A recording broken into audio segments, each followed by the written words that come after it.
All right, live watch along, TNA Bound for Glory. If you watched our shorts earlier, Hell yeah. you know we thought this was at 8 o'clock. We did. But Couple dumbasses. We are ready. I know. I really should have checked it before I put up the short, but I'm like, it's always at 8. Why would it be early? Yeah.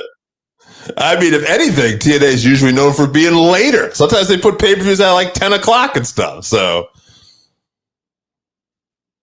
I was surprised it was 7. Wasn't mad at it. All right. The FBI warning up on the screen right now. Same.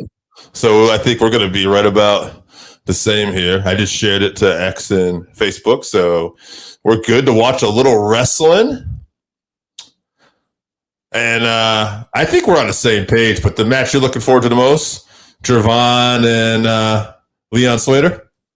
Yeah, I think Javon and Leon Slater is definitely going to be... Oh, wow, Sean Grandy. Do you know who that is? I was wondering.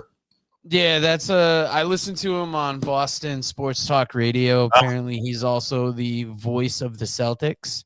Okay. And he's narrating this right now. Yeah, I forgot this is in Lowell, Mass, too. I know. AJ actually said last night that he usually works Mondays, and he's actually off this Monday. And he said, man, if he had happened to have been off today, he said he would have bought a ticket for this for sure. Yeah, I saw there was something, I want to say it was on Facebook, where they were advertising, like, do you want to be on camera? Because they were selling, like, specific sections. So I don't know if they weren't filling the arena necessarily, or they just had open seats there. Yeah. I'm kind of surprised because TNA, it's at, like, its hottest commodity, I would say, right now. Hottest commodity in a while. Yeah. Well, weather's kind of shitty in a lot of places too tonight, and supposed to get worse as the night goes on. So that could be a factor in the Northeast too. So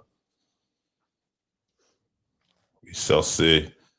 But I was thinking, this TNA NXT relationship to me has really been good creatively. I love it, and I was thinking, man, I don't know, I just like the cooperation so much. I was actually hoping, I said, man, maybe we'll get some AAA people on tonight, too.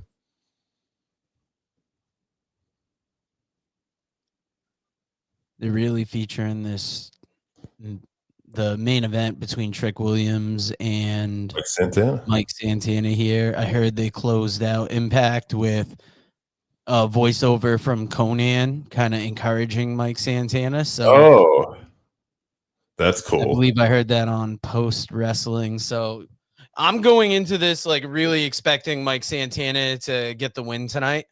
Mm-hmm. I watched a little bit of Impact the other night, and they had an excellent, like, maybe 5-10 minute video package, almost like a mini documentary right in the middle of the show about Team 3D and the Hardys and all their history. And like they had, the kids of Devon and Jeff Hardy talking, and it was pretty cool. Like, I don't know what to expect from that match because, as AJ talked about on this show and stuff too, Devon's had so many injuries, even a stroke at one point, that I just don't know what to expect. But like, you watch that video package, it'll get you hype. Yeah, I had a buddy asking me how I thought Devon was going to be in the match, and I told him I didn't know what to expect. You will kind of have to see if they're. God damn, Dave! It almost looks like you're dead on screen there. The guy in the white shirt, he's like looking like a sickly version of Dave. You'll see him. Oh yeah, I turned my head. But I was saying, like, if Devon's not 100%, they'll work the match around him. Nobody in this match is going to be, at their best. Oh no. I got a feeling. We know everybody in the match can go except Devon, so maybe they'll work out like a couple specific spots for him. We'll really have to see that. That's, I think, the biggest question of this event is how will Devon look? Yeah. But those guys have so much history. A tables match, it could be an easy brawl. Yeah, exactly. Easy brawl. They'll figure it out. They have so much history with the fans. They're going to react to these guys no matter what, everything they do. I was watching on Snapchat, actually, on TNA, and just had some fans coming in. And one guy's like, "I'm for the Hardys. I'm from Boston, Mass. I'm for the Hardys." And there was a few people like that. I thought, all right, I guess, Lowell, Mass is Hardy country. Yeah, well, they've been up there. Like, they threw out the first pitch to a Red Sox game recently. I want to say with Eddie Edwards and a couple other people. The Hardys, they've been big for years.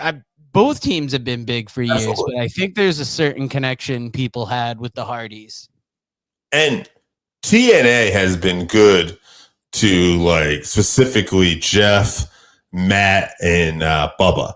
I mean, Devon had a good run there with Bubba too, but Bubba reinvented himself as Bully Ray and one of the top heels in wrestling through TNA. Matt Hardy reinvented himself as the broken, universe and broken Matt Hardy. And Jeff, TNA world champion, he's the only guy who's been a WWE world champion out of all this. So Jeff's probably the guy who's had the most, how should we say, trauma, the most, crazy stuff happening in his life, but he's also the guy that's reached the highest peaks too.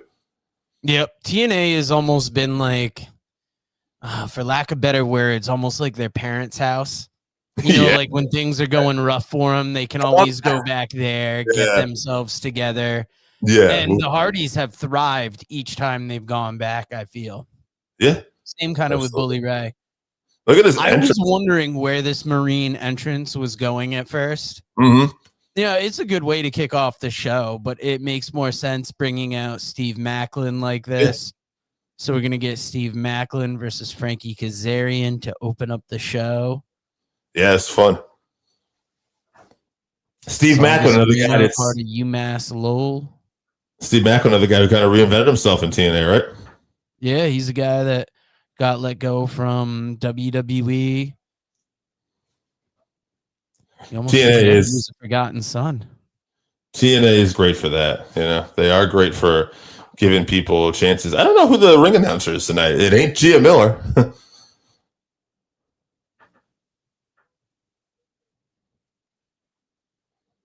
Gia's wrestling. Macklin's first singles match was at Bound for Glory. That's interesting.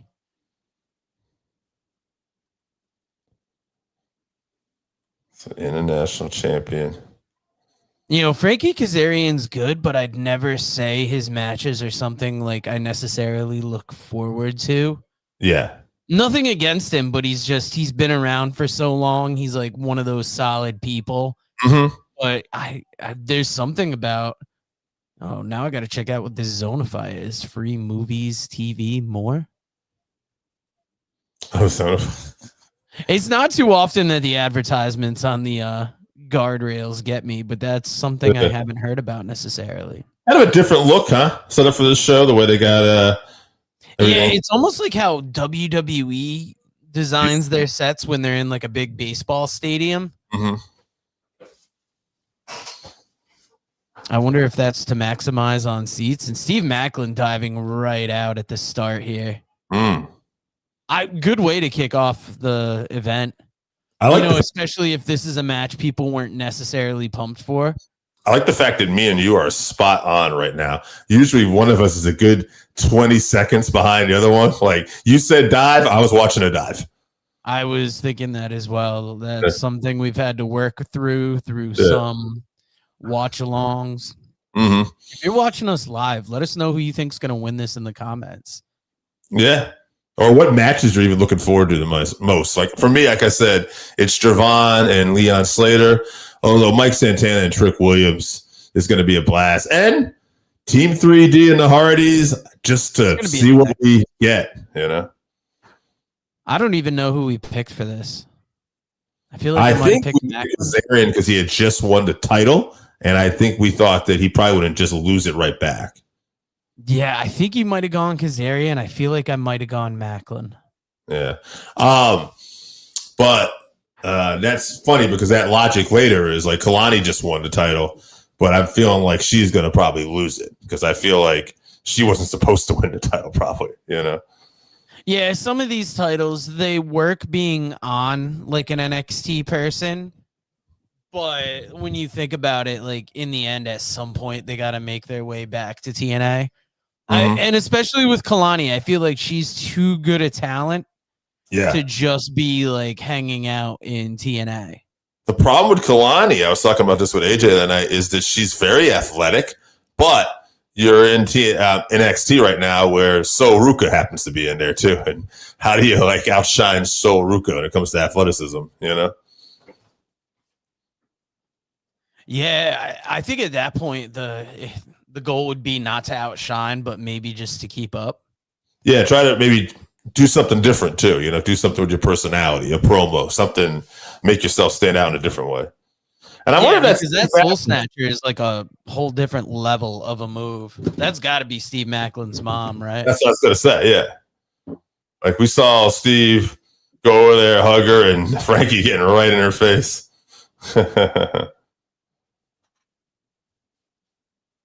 No. Oh, you got the old double bird, huh? Massachusetts crowd will love that. Oh yeah. Now, I've watched Macklin matches before. I feel like he's got the intensity up to 10 with this match right now. Well, I mean, his mom's out there. I don't know. Where's he from? Is he like from Mass or something? That's a good question. I was wondering the same thing. Like we're getting a nice hard-hitting match right out of the gate. This is what you want, right? Like one of your top matches going right at the top. Like the Kazarian uses the chicken wing, and he was going for that. Hey, did you end up watching any Crown Jewel yesterday, by the way? No, I do not have the app. Okay, let me segue a little bit into this. There was a reason for that. I brought that up. So AJ Styles had his old TNA gear on yesterday for that. He had on that. Yeah. And John Cena, what a guy, actually wrote AJ Styles a special introduction. He handed to the ring announcer, and one of them was like the definition of total nonstop action. And the leader, the ace, the leader of Bullet Club, AJ Styles. Yeah, apparently at one point they were on like the cover of a PWI. Oh. And it was like labeled as a dream match. And that was the gear that AJ had on. Oh, that's awesome. I didn't know that. That's pretty cool. Oh, Mac would go for the chicken wing now.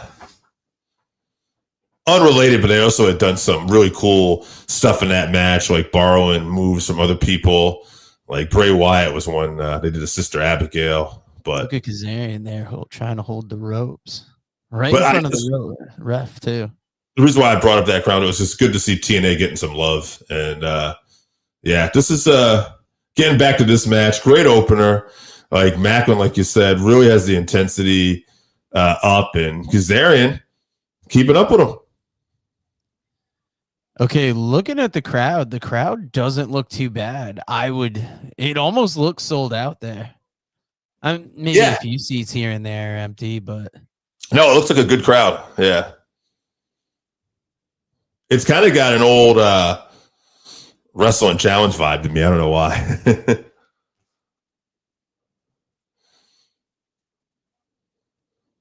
Well, it's definitely like smaller of an arena because it's a college sports arena. Wrestling challenge sometimes had the bigger railing and it was a little darker. Oh, nice. I'm enjoying this match way more than I expected to. These guys are really going for it here. Yeah. I think the one thing, too, for me is I don't get to watch TNA all the time. And here's a show that I happen to know everybody in. I happen to know the matches going in. And I'm just excited for, something different, I guess. Yeah, plus like TNA pay-per-views. It's almost like kind of how we are with NXT, where we're not always able to catch the week-to-week necessarily. But you catch those premium live events. You catch those pay-per-views. And it's always a show that entertains and pulls you in and almost makes you want to watch more. Yeah, absolutely. Oh, what do we got here? Kazarian got Macklin on the ropes. This is like almost Hangman's move, it looks like, but coming off the top. Yeah. Deadeye. But Kazarian, Macklin fighting. I was wondering how that was going to play out there for a second. Yeah. Macklin on the top. We're going to share this another place while we're doing here. Mrs. Splash. They said he was going for a headbutt. Almost looked like a knee drop there.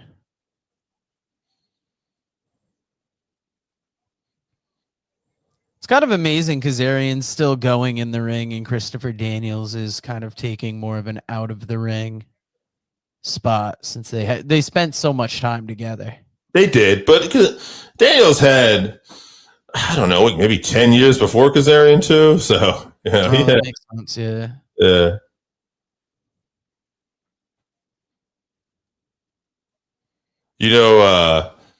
Kazarian, rumor has it he once left WWE because he refused to cut his hair. He had that long hair back in the day.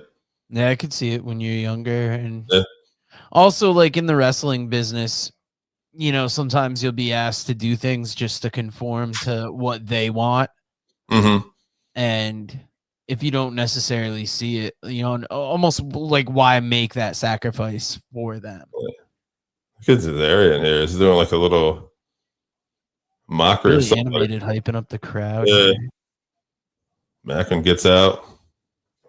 Putting him on that top rope in that tree of woe. Yeah. Macklin looking dangerous here in the opposite corner. Spearing him there. Ooh. I don't know, the way the match is going, I feel like Macklin's taking that title. Big DDT there. Hello, DDT. Hell yeah. Oh, wow. Son of a bitch. Shit, it went dark there for a second. I'm like, we got something coming out. This is Dark State. I gotta wonder now. You have to forgive me here, but is Steve Macklin, is he a Massachusetts guy? Carlos Silva in there with that belt for him. Oh, that's nice. That man that's appeared on so much TNA and NXT programming lately. So if he has been, I wanted to throw that guy under the bus. I can't remember his name at TNA. Dude that never hooked us up with interviews. I saw him recently somewhere. It was an old clip though, but it was in WCW, I think, because he spent time in WCW too. Yeah, because Tony Schiavone had words about him. Yeah, he didn't like him. Yeah. A few other people, we won't mention names, but a few other people said they had some bad experiences with him too. I think we talked to. Oh yeah, him and his mama giving the fingers. Is he from Massachusetts? Did we find that out? Yes. No. Well, I don't know if he ever lived there. I feel like he has to at this point, but he was born in East Rutherford, New Jersey. So close enough. Yeah. Only a few different states apart. Well, I mean, it's close enough where like he could have traveled up here, not saying like the same like general area of the US. It just seems like he gets such a big welcome here, and they seem so happy for this. So yeah, I mean, he's been solid in TNA since he's gotten there. He was one of those guys that was, you'd almost say like lower to mid card in WWE. And then he's one of the featured players in TNA. Look at the crowd here. I see a couple Dudley Boy shirts, but then next to them, there's a couple with Hardy Boy attire on too. Okay, a French announced team. This is I don't know if I've ever seen this from TNA. Triple Bordeaux. Am I saying that right? Let's go, Mike Santana in the comments. Oh, we got a comment here already. How?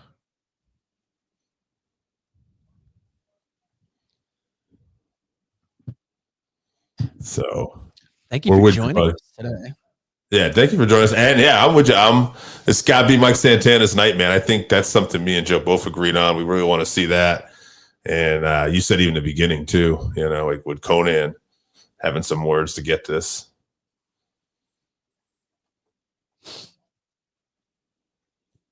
Going down the show here, obviously the match that we're excited about, Leon Slater, Javon Evans. Mm-hmm. Triple Bodrio. If you're not already subscribed, please hit that subscribe button. A lot of people that watch us aren't subscribed. We're changing the numbers though, Dave. We're I down know. to about 79% that watch us aren't subscribed. That's not bad. I like it. It doesn't sound like a lot, but Dave and I have looked at the numbers and it has sat at like 90%, 80% for a long time. Yeah. So almost 5,000 in the YouTube subscriber at 4,700 when I last looked today. But yeah, even if you don't subscribe, thank you for joining us. It's the most important thing is just to get in here, comment, watch with us. Appreciate you, man. Have some fun. Watch wrestling. We're not like Raja Jackson. We're not going to break down if we don't have a ton of viewers or if you call us a bitch. We know what we are. And we're fine with it. I've been bitch made since day one. Yeet. I don't know if I necessarily say that, but I got my cat on my lap like any man. Trick Williams coming in here. Trick Williams. Who's Trick guy with him?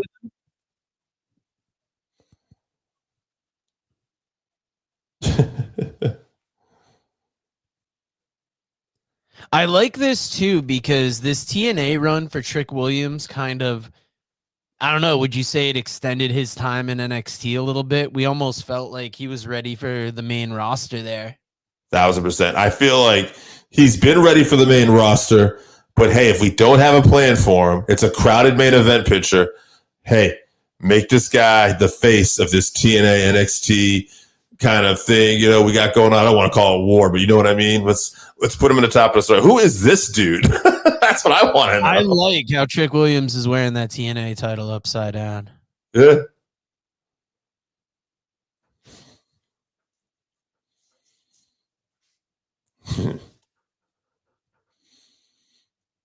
TNA.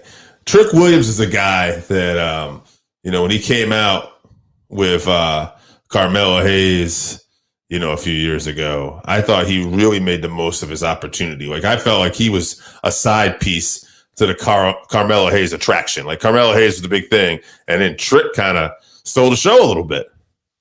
Yeah, he seemed like just this young guy that Carmelo was putting on. And then as time went on, he just seemed to be the bigger focal point, I would say. I always felt like he could talk, like he feels like, some guys feel like, they're scripted. Trick feels like he's improvising a lot of the time. Yeah, remember that thing with him and Lash Legend went nowhere? I was thinking, I know exactly what you mean. Just the way he was kind of, throwing lines out there. Like, you into my in real life. They're a real life couple. That's wild. Yeah. Maybe it was their way to like kind of acknowledge it on TV, but no, we got Kalani warming up in the back here. Yeah. I feel like this was great for her.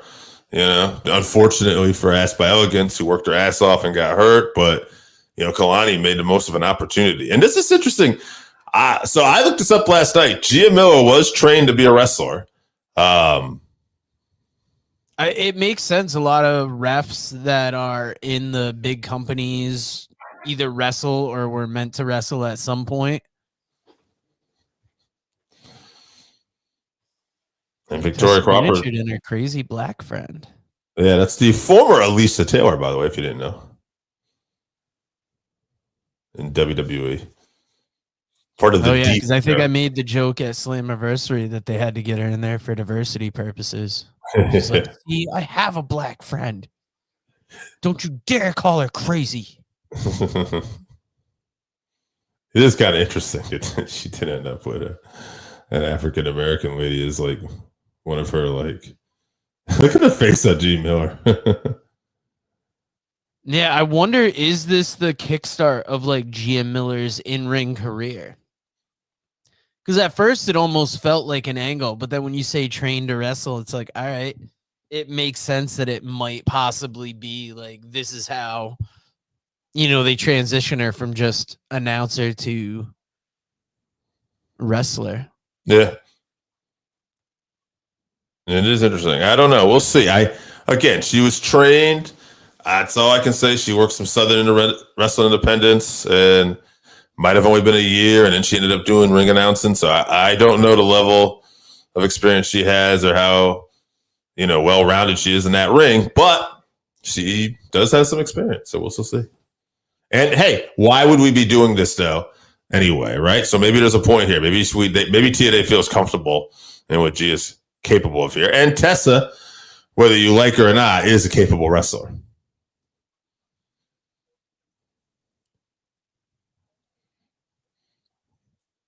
This is perfect placement for this match because I think this is the one that, even though it's going to be something, it didn't have me the most excited for this.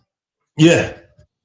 Yeah, it's not how you want to like light up the crowd, but at the same time, so you don't want to be first.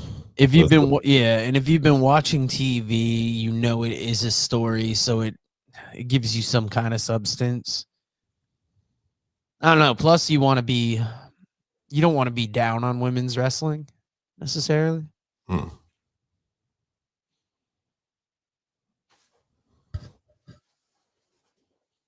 Now, I do got to say, even though Tessa really fucked herself with her attitude, she is one of those people that is really, one of those missed opportunities.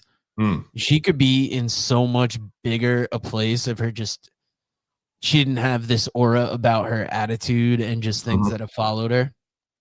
Yeah, no doubt. She's definitely got all the talent in the ring.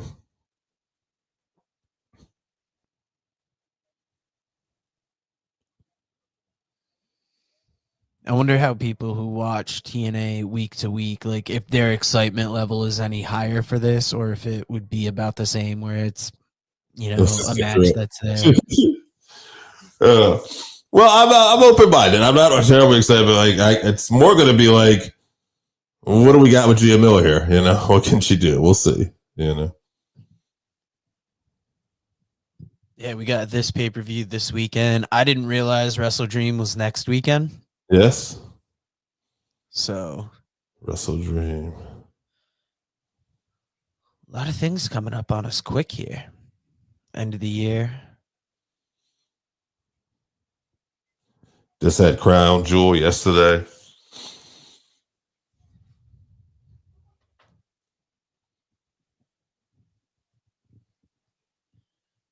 Got to give it to TNA though for building up this show and having some interest in it though. With some of the key matchups tonight.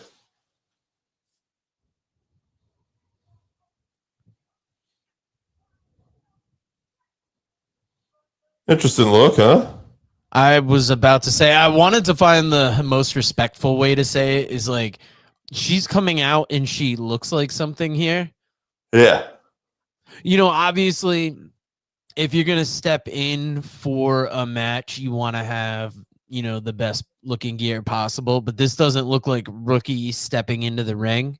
No, she kind of looks like a star, which is interesting, right? Because look at the look on her face. It's confidence. It doesn't look like I haven't done this before. The only thing I would say that is just interesting to me is like I think about a story J.J. Dillon once told where he was a manager. He had transitioned to a manager, and he had this match with this guy, and I think it was in Joe Blanchard's territory, and it was super competitive, and they had a great match, and Dillon's like, all right, cool. And then he got one of these, the finger, like, come over here, I want to talk to you from Joe. And he's like, uh-oh. And he says, that's not the match I want from you. Because as the manager, he was supposed to, put this other guy over. And I just feel like maybe with Gia, I just felt like I thought she'd be coming out more like the ring announcer type. Like, she looks like a wrestler right now. But to what you said before. Talked about that as well, too, wrestling, like manager matches. I don't know who this guy is, but apparently he's a fan.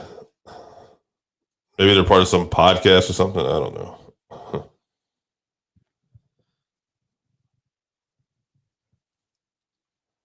Just from Gia's entrance, I'm that much more interested in this match. It makes me kind of wonder, like what you said earlier, maybe this is to kickstart something here. Like maybe she's going to be, part of something here more than just a announcer. Now I'm trying to figure it out from like getting my mind into wrestling kayfabe. Maybe she has to look like this because when you're going into battle, you want to put on your game face. You want to go in there and be intimidating to your opponent. She's got Jody Threat with her here.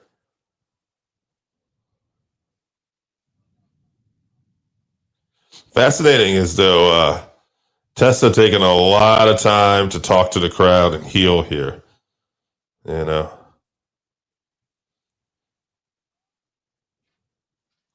But that's part of the story, right? She's not taking Gia too seriously.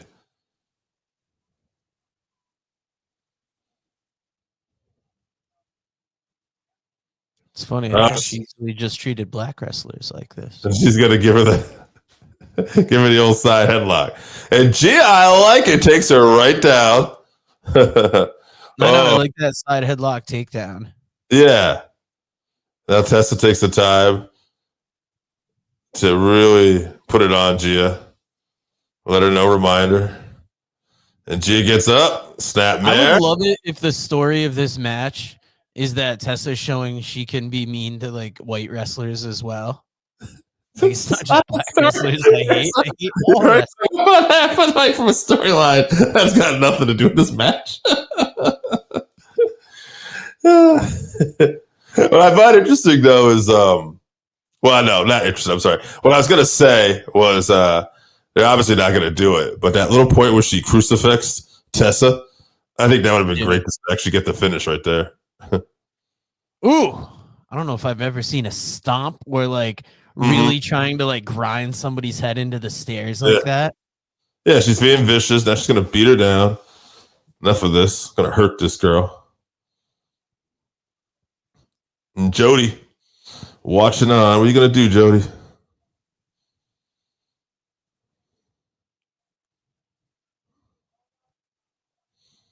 It really is crazy how I'm watching Tessa go and I'm like, she should really be bigger in the world of wrestling. Mm-hmm. If you think about especially that pedigree, like how do you not get her in the WWE and somehow get her with Charlotte Flair and try and, you know, really propagate that? I think that this is Gia is going to be, I think you're right. I think she's going to be more of a talent going forward. I think she's going to do hope spots throughout this match. And at some point, she is going to get the win. It's just weird because she came out with such confidence and now she's almost wrestling like an announcer match, I'd say, in a way. Somewhat. You know, the move she's doing like as a wrestler, but Tessa is almost like making it like, no, we're gonna beat you down. We can't expect, you know, people have to be surprised if you win this.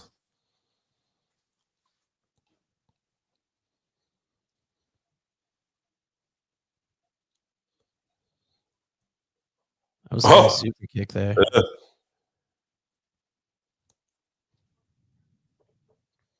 Now, I don't know if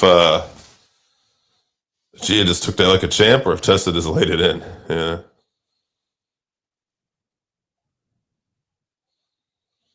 All right. Okay, we're starting to get some interference from the outside. What's her name now? Victoria Crawford? Is that what they called her? Yep, going by her real name now. It is her real name. Okay. Okay, you had to feel like that interference spot was going to be the setup to get her thrown out, and then maybe this is where the tide of the match turns.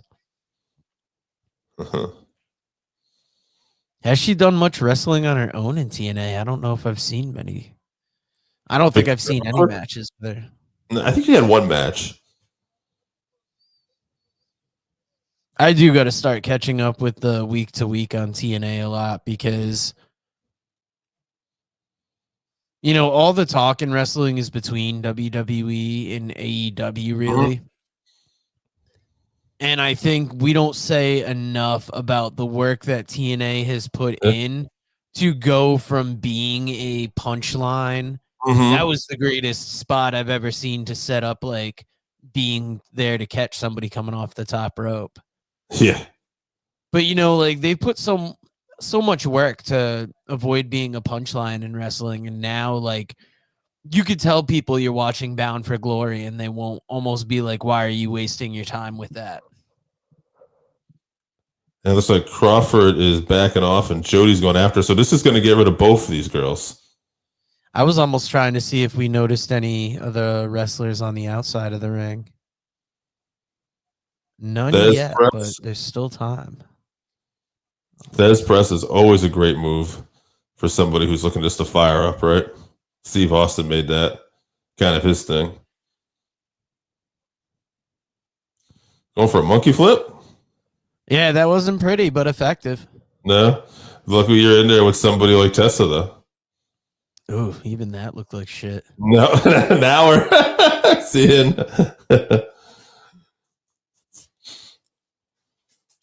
And it's fine. Like, it doesn't have to look good. It's No, just I think story. she threw us off just the way she entered there. Yeah, good for her. Yeah. Could also be timing. Yeah, she hasn't done this a lot, so and she's on a bigger stage now, and you know, yeah, I think really just by watching those two spots though and seeing everything we've had, that just shows me how good Tessa is for making this kind of look like something more. And that turnbuckle pad is part of that off. Something looked like was in her She took hand. like the covering over the. Yeah, that's what it was. They turned to tighten it. Oh, look at this Headbutt spot. Interesting. Oh, now she's gonna go. Interesting positioning. That's what they didn't want. She sat on her face. Hook in the leg. That was it. Now, it almost seemed like there was an explosion of something. Not a lot, but did you see? Was that the shit in her hair that came down when they came down? I don't know. I wonder if she had something in her hand, that buckle covering, or what was supposed to be the case there. Oh, it looks like a roll of coins. Oh, yeah. Duh. Classic wrestling spot. Kurt Hennig winning the AWA championship from Nick Bockwinkel for you old school fans out there. Not a bad match. No, it's fine. And you know what? Gia's probably just going to go back to ring announcing. So, oh yeah, look at that. She bit off the coins. Oh yeah, there it is, Joe. Right, perfect. Why did I not notice that the first time? I was so fixated on that pad of the turnbuckle. Yeah, I think if that match had gone like a little longer, might have sucked. yeah. Yeah, But I mean, I've got no complaints. No, it went as long as it should. Good for them. I hope they introduce Gia Miller as a character, though. Oh, we have an injury report. Yeah, I'd like to do these now. This is part of on their weekly programs too. They just keep you updated on people who are hurt.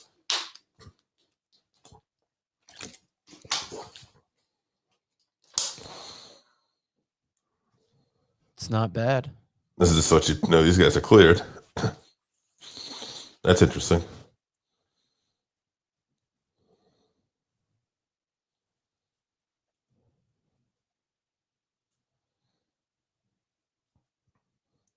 So we're going back to in first class.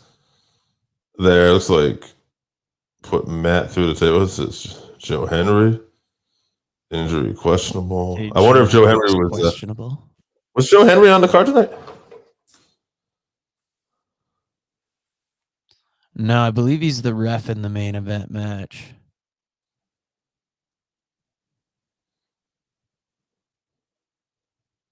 He could also be in that Call Your Shot Gauntlet Battle Royal.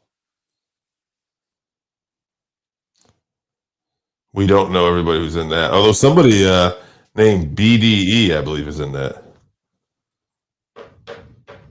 I mean, I guess this is an interesting segment. It almost me. I would almost worry that, like, are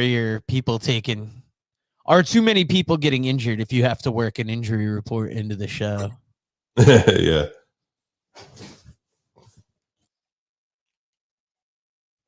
But as we've found in the production side of wrestling TV, always something you got to work in there.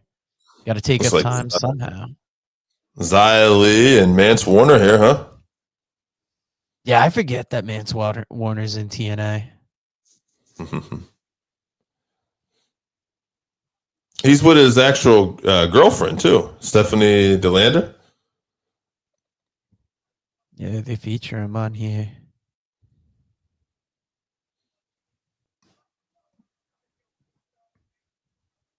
while we're watching some recaps, I was going to share this to my page as well. Thank you to everybody joining us. Yes, appreciate you. We got any regular watchers in here? Where's Randy Oscar? That's what I was wondering. Randy, where you at? All right, call your shot gauntlet coming up next. All Makes right. sense. A little bit longer of a match going in. Triple After 2 Bodrio, minutes. if you're still watching, how'd you like that last match? So, just in case you forgot, the last 2 people square off in a regular match. So this is a Real less than a gauntlet. 20-person gauntlet, and it's every 2 minutes. Okay. Maybe it's better to call it a gauntlet than a battle royal or a Yeah, royal call it a Royal rumble of Rumble. sorts. Yeah. Goes to Pat Patterson will come for your ass. Yeah. Sure will. Wait, Wesley. Oh, Zia Lee. That's Wesley. I'm like, damn. Like, oh shit, Wesley has debuted. Watch, he's gonna be number 2. Battle of the Lees. I wonder if they were showing the Warner match. One of them has one of the things where the winner had to go first, and the loser had to go first, and the winner goes like the last person. Oh, that could be something. Yeah, they like to do those coming into these big events here. Yeah. Gotta have some surprises, right? Give me This would be the place to put him if you had him. Yeah. You know, unless you're gonna do a surprise like interference, but you can only do 1 or 2 of those at most. I mean, AJ Styles isn't flying back from Australia for this, so who would be available? Samoa Joe? No. Kurt Angle's definitely retired. Christopher Daniels definitely retired. Who's a surprise you could have? Oh, we got what's her name here? Mara Slade. She was former Jakara Jackson. Hey, who is this coming in? She was part of Metaphor with Last Legend and those guys in NXT. Yeah. She came over. She was like WWE, and then TNA picked her up, and they ended up featuring her in that TNA NXT Showdown Survivor Series match for the women. Oh shit! I still got to catch up on that from last week. Mm-hmm. I got you.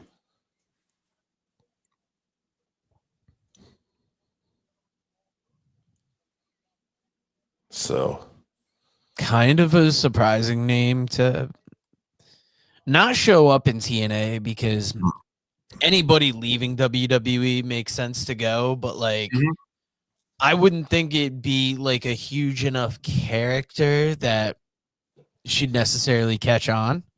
I think it's just I don't know. Rebuilding people. TNA gives people chances here. Yeah. You know, she's got a look, and they're thinking, "Hey, maybe we can do something with you. Let's see what you can do." You know. Plus, this many women just in the wrestling world in general, the more that you have, you know, you when you get released from a company, you can go to another one and build up another division. I watched a little bit of TNA Impact show this week, and there was a contract signing with Kalani and Indy Hartwell. And Kalani made a comment that, don't think that I'm trying to disrespect TNA by here. I'm here for TNA, to rise NXT, and to rise women's wrestling. I just took an opportunity, and I appreciate you. But just that comment, like, raised women's wrestling, I thought to myself, like, this is kind of cool, just seeing somebody in a WWE contract in a TNA ring talking about raising women's wrestling. Yeah, and the Knockouts, I don't know if they've always been the top of women's wrestling, but there were was TNA the first one maybe to get serious with a women's division in wrestling?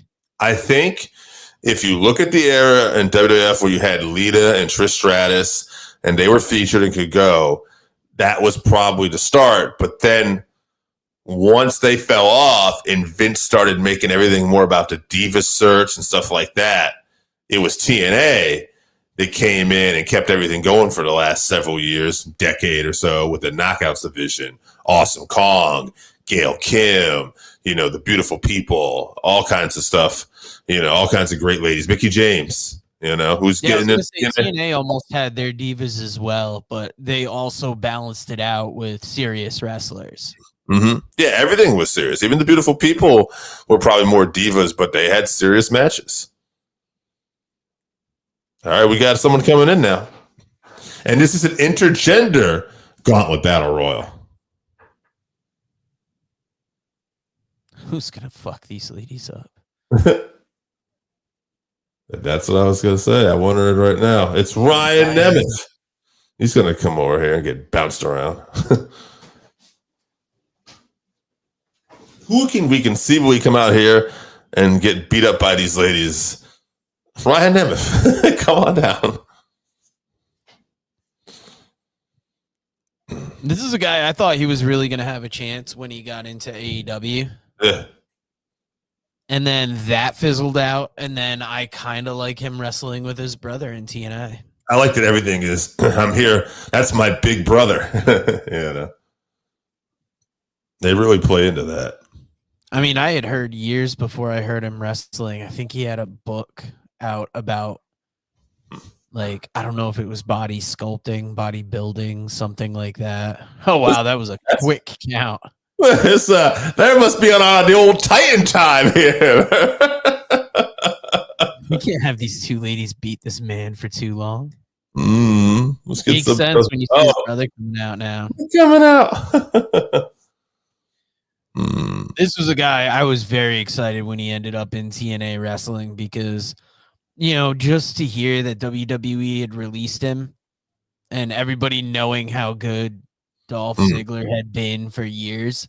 One of my favorite WWE wrestlers, even though I knew he was like rarely going to win it. Yeah. So great to see in the ring and great to see him featured once again. Had a championship run for a little while. And now just giving us like amazing matches. And he's in here with the ladies. Yeah, and this is not something you really see in WWE too often, the intergender battle royals. You don't see it in AEW, so it's kind of unique seeing it here in TNA. GCW. Yeah, in wrestling, it's really that fine line that you got to ride. Throw that 2 minutes out the fucking window, bro. We sending them out now, son. That Gia Miller Justin Blanchard match went a little long. I wonder if it's almost because of the intergender nature of it. And it's like, how long are you going to have a man out there wrestling a woman? And Cedric Alexander making his way out here now. God, it's Cedric Alexander. Nice German. Oh, yeah. Big release there. Nice. Prime Alexander.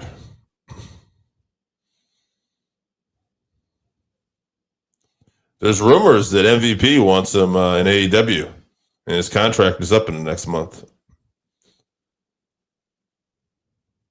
Wouldn't be a bad addition to that group. No. It'd be a good opportunity for him. Yeah, because you feel bad for some of these guys that went into WWE with such high hopes. Because you think about it, that's the place where a lot of these wrestlers want to be. And then when you go there and your career is like so. Well, he was part of that Vince era too. He was only going to get so far, and first class. Who we got here? Oh, Rich Swann.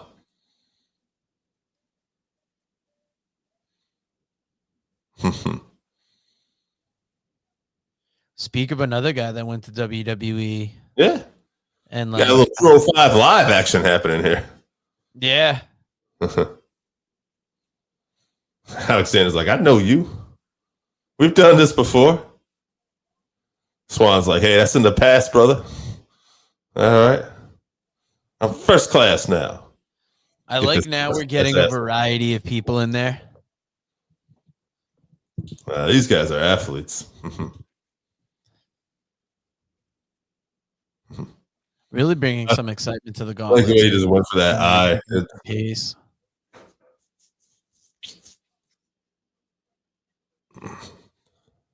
Swan giving these people a shout. There's definitely a charisma to Swan. Yeah, it really is. Oh, more God, I for feel like everybody coming out now, we've had the same thing. Like it went so for them in WWE, and then they've just gotten so much better outside of it. Mm-hmm. AJ Francis. Well, Top Dollar fell off that rope one time and never recovered. Yeah, he was never able to live that down, and I feel like the work he's done since then, Mm-hmm. MLW here has been huge. Oh, that's gonna throw women out. I don't give a shit. Right? You think I won't hit a woman? Yeah.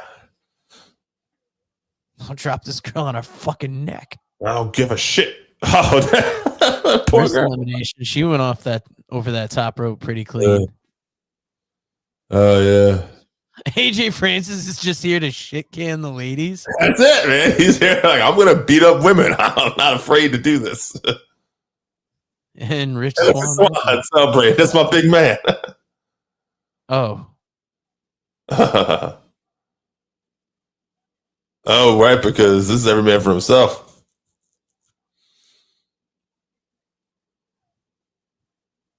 Interesting. Yeah, we'll see if it actually storyline. AJ Francis. I know they played it up on commentary like every man for themselves, but Well, are there more ladies than I wonder? Oh wait. who the fuck is this? Oh, they're flipping a coin.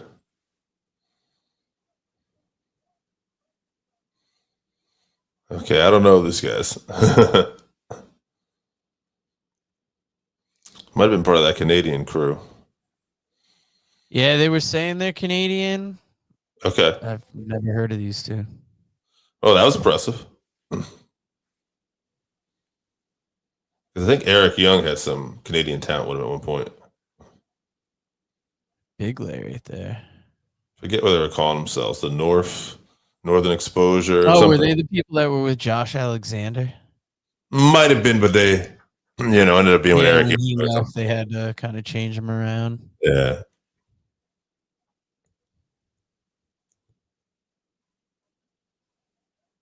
You see what happened with Kota Ibushi and Josh Alexander? Yeah, I heard he got hurt on Collision. Mm-hmm. It's the only thing I saw from Collision last night. AJ was watching it as I was leaving, and yeah, they were just falling off the ropes. I had to stop the match.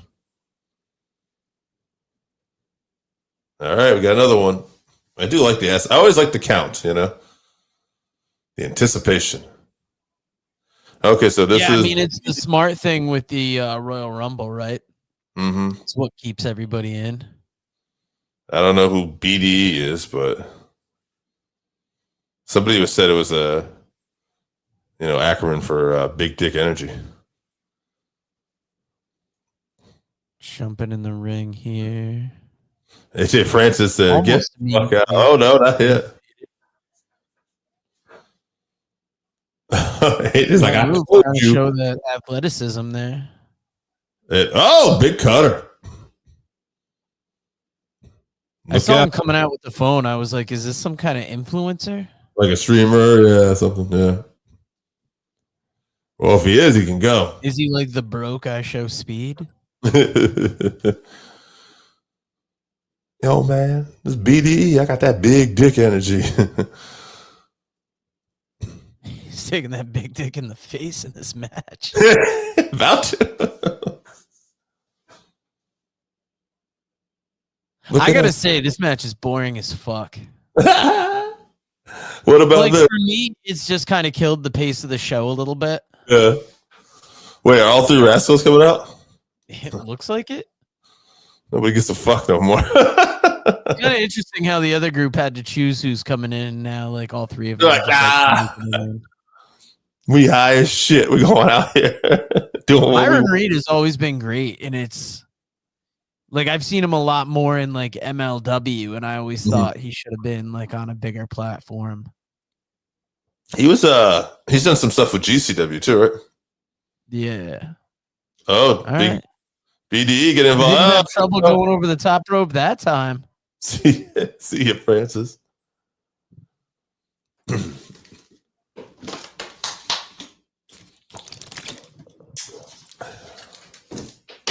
All right.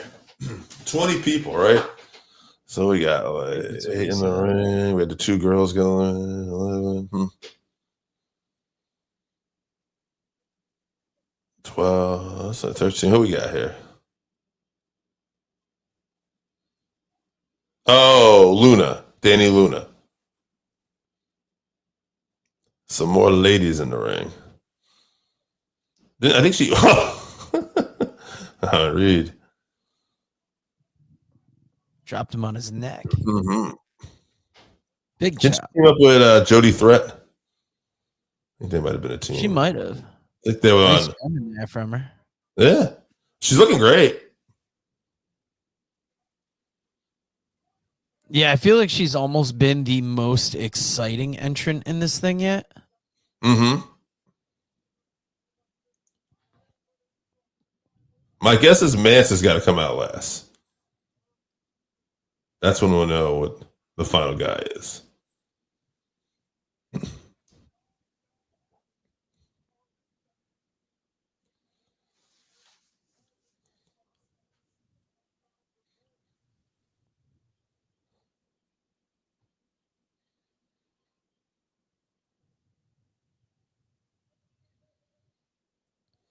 All right, who do we got here? What is this? What am I watching, Joe? It's Eric Young. Oh, it's Eric Young? Get up. Okay. WCM. Oh, World Class Maniac. Got it.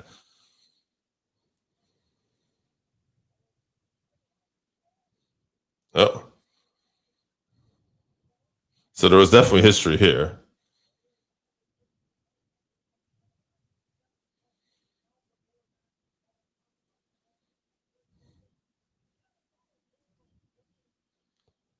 Got a lot of guys in this ring right now.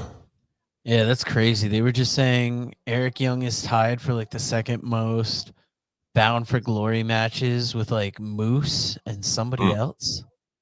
I'm surprised it's And Moose. then like only behind Chris Sabin and somebody else. It's crazy because Moose hasn't been in TNA nearly as long as Eric Young. No. Or Sabin. I know Sabin's not with him anymore, but had a long career. Just to hear that Moose was in contention for like that, he must have been at every Bound for Glory since he got there. Was Jeff Jarrett beat to somebody else?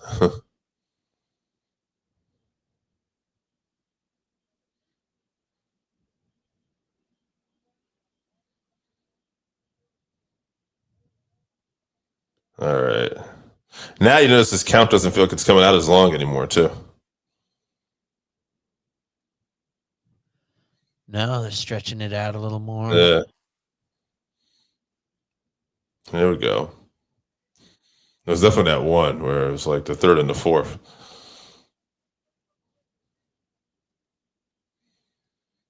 All right, here we go. Something. Oh, Jake something. Yeah.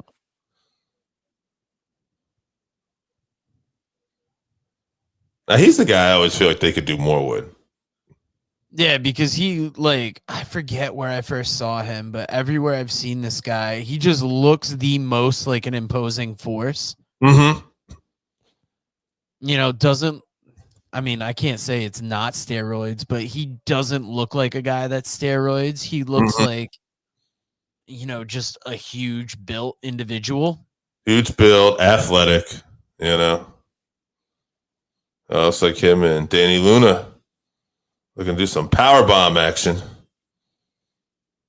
on the Rascals.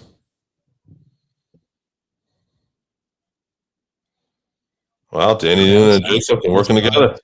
Big. But the Rascals hanging on. BDE hanging on. And Not anymore. Eric Young said, "We don't do that shit." I show speed wannabe. All right. All right, we're killing this here. Let's go. Come on, Mance.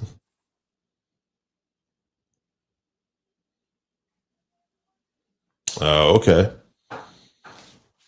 Yeah, that guy is a YouTube content creator. He was. Okay. If it's the same guy. He's done some. He did some stuff in there. He must have been trained. I just read the quick AI overview.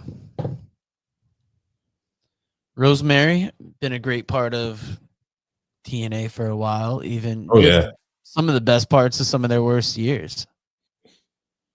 Yeah, she was part of some stuff with James Mitchell, if I remember correctly, right? Father James Mitchell.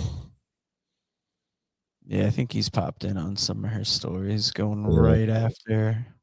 With Abyss. Yeah, had Havoc there for a while.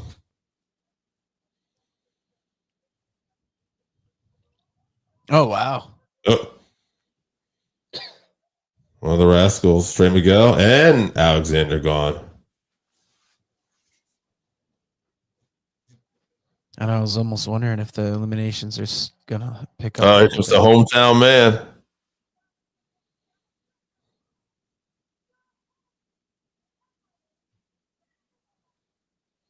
So he's everybody's hometown. That's right. So Celtics.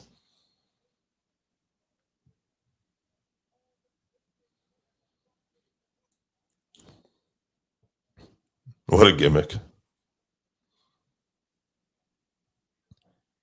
I guess it's better than this guy getting booed on cards or like people having a nothing reaction to him. Right. Get that cheap pop.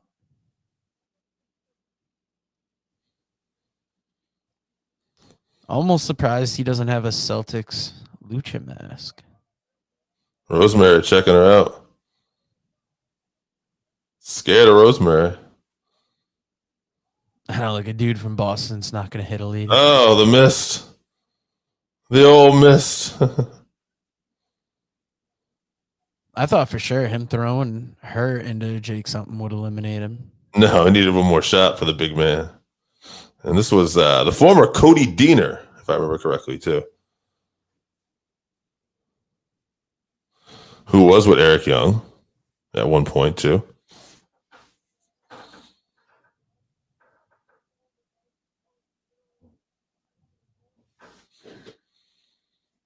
Rosemary and Danny Luna going at it, the two ladies. All right, who else we got in here? Zach Clayton. Who's coming out with Little Guido.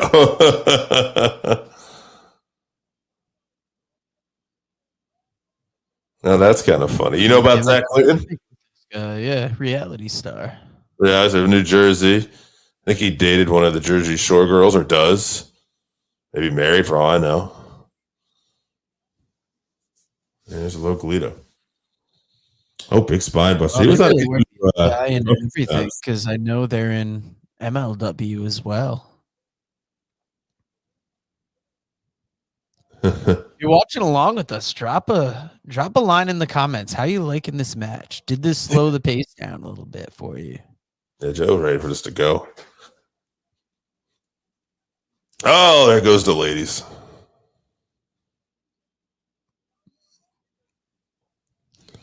And it's a babyface spot. Eh. I don't know. I'm hearing the crowd go wild. I'm assuming it's positive. They like the hometown man, so.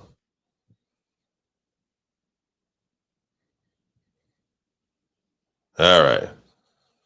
Who we got? Jody threat. We got more ladies in here. Jody's back after running off Crawford. God, if this isn't 20 people, I would be very surprised. It feels like it's been more. No, well, we got to wait for Mance, so. Oh. I think Guido's clapping like, hey, good job. Yeah. Was Kazarian even in this match? I don't think so.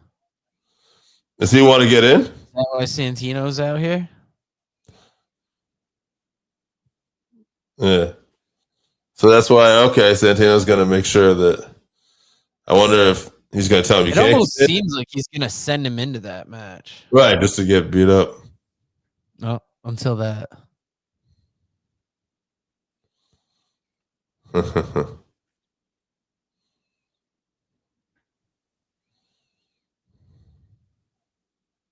Oh, Santino's had Is Santino in this match?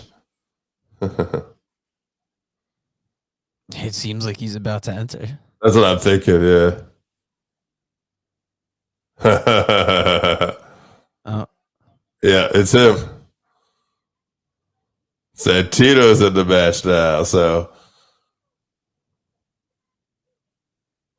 number 18 as well. So 2 more entrants. okay. So one more person after this. Santino's the big surprise so far.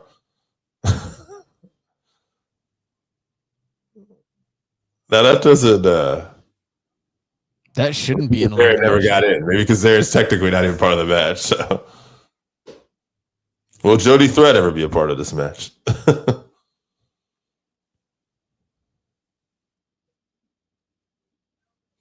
Oh, he's the quickest eliminated ever in the Royal Rumble. I guess we're still playing into that. Yeah, it wouldn't have made much sense for him to spend too much time in there. Yeah, so the joke is he still can't last that long in these battle royals. That's it, Tino. Good for a laugh. All right, we know Mance is the last guy. Cardona, all right. Cardona, yep. I was wondering if he'd be on this show. This makes sense.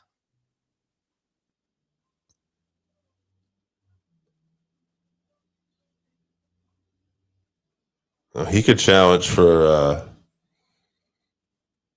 Wouldn't that be interesting?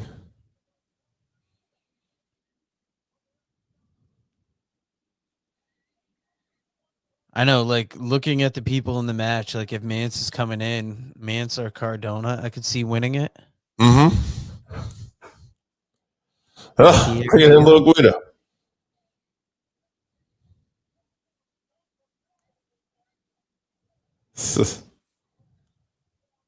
Oh no, he's just a little guy. Come on. He didn't go over clean, so I'll just make sure you go over quick. All right, the Nemesis beating up on Cardona. Good, kind of working our way down to hopefully it should be our last person in. Rascal's getting a little crafty there.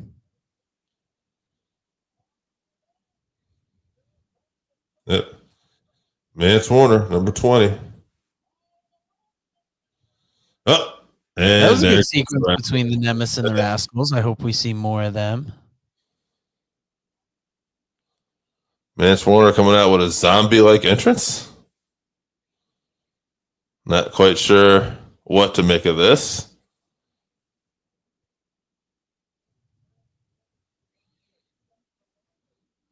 Is Mance the Zombie King or something?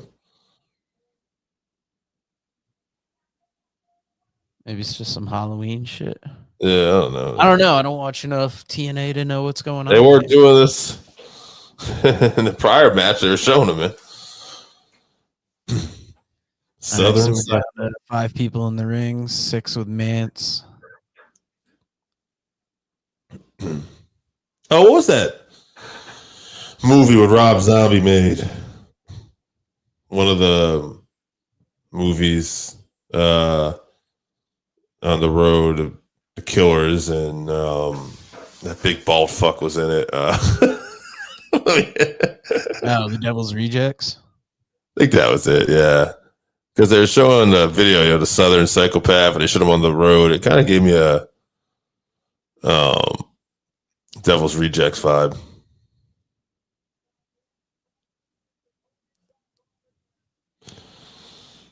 Everybody's kind of begging off of him a little bit, huh? Yeah, making it like He's got a chair. Big one to come in here.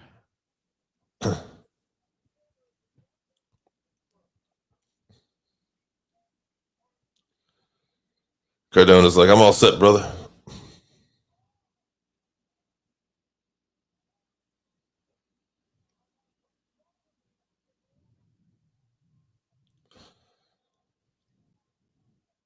Cardona's like, let's get this guy out of here. He's a fucking zombie. I know. I feel like it's almost going to end up being Mance and Cardona now. What about the hometown man? It's a shame that Eric Young didn't make it bigger in WWE. He's always been so solid in TNA. That whole I was like what they were doing with him.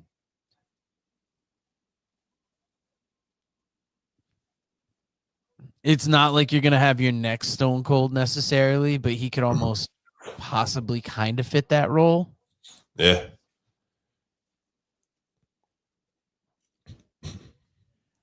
He's a guy that's been around for a while. I'd like to see him get one shot in WWE. Oh, the low blow to the hometown man. He's gone. Ooh, Cardona coming out of nowhere. Oh, yeah. So Eric Young is gone as well. All right, so now we're down to the Nemeths. Mance Warner and Cardona. And Mance. And wow, Mance is out. Yeah, Cardona's like, nah, man, I got time to fuck around with you. I thought it was going to come down to Cardona and Mance as the last two. I didn't see Cardona versus the Nemeths. Interesting 2-on-1 situation here.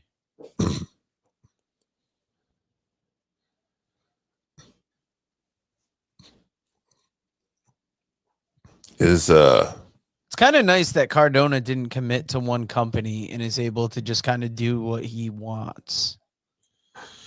In 2024, he was in the main event of one of the Ring of Honor pay-per-views against Chris Jericho for the title. Here we are a year later. He's been on NXT and TNA, you know. Made a lot of noise in GCW. Been all over the indies. NWA champ at one point too. And if I'm not mistaken, I believe he's going to be on NXT this coming week. Against Josh Briggs. And now it's down to Nick Nemeth and Matt Cardona.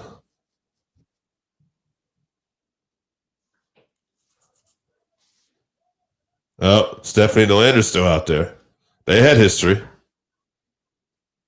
That's why I was convinced it was going to. Yeah. So all right, interesting. I didn't see Nick Nemeth winning that, but now I feel like you definitely have a Cardona Mance thing going on, and Kazarian sneaking his way into the ring. Interesting.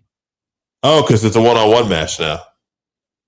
Yeah, because he didn't necessarily get eliminated before. He fell between those ropes. I don't know. I feel like if Kazarian wins this, I care a lot less. Mm-hmm. Although he could go after that title he just lost. Right. If you can go after a title of any type. You can. You get to go after a title you're choosing. I don't know if it's like a Money in the Bank where it's like then and there, but that would be interesting if, say, like, you know, Trick Williams loses the title to Mike Santana, and then Frankie cashed in on Mike Santana right after he won.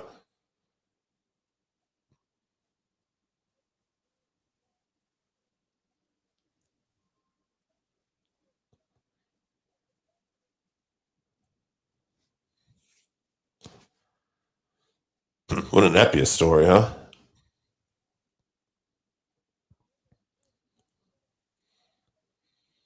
Superplex.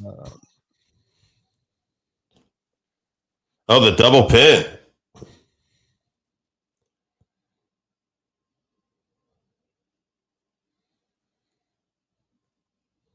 Huh. All right. All right. This is getting a little less interesting. Just because I don't know if this match needed a gimmick on a gimmick at this point. Right. I thought these both were heels, too. I think they are.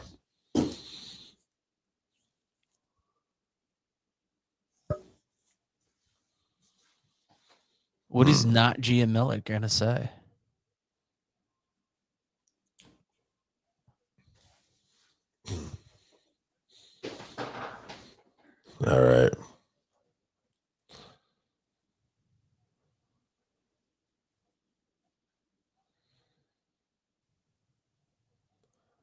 All right. I'm going to mute my mic here.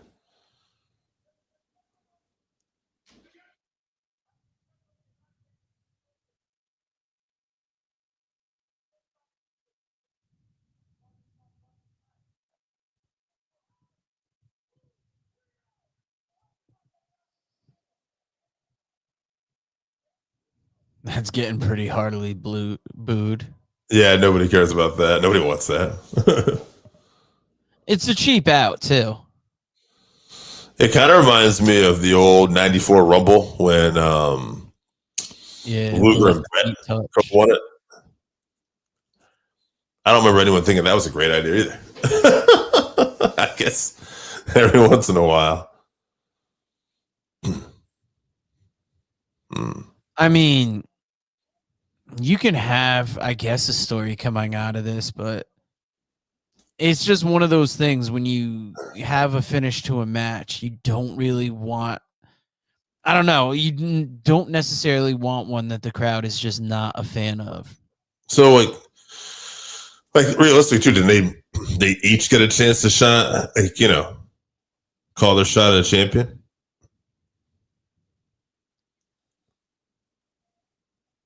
God, this gets the treatment I thought the Tessa Gia Miller match was going to get, where it's who the fuck cares? Mm-hmm.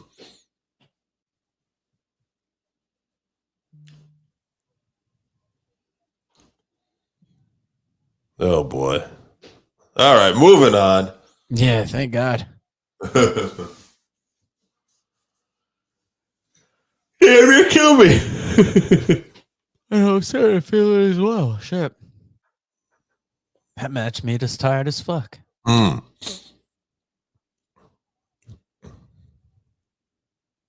It was a longer work night than it needed to be, too. I thought I was going to get home with plenty of time. Yeah. And as I was thinking about it, I'm like, I don't know if we're going to do this live watch along, but here we are. Yeah, and it's like I was excited enough about the show that I'm like, if I'm going to watch it anyways, almost why not talk about it? Who's this guy? Bob Barker? I thought he was dead. That other guy, I think he was on Louis C.K.'s show too. Wolfpack in the house.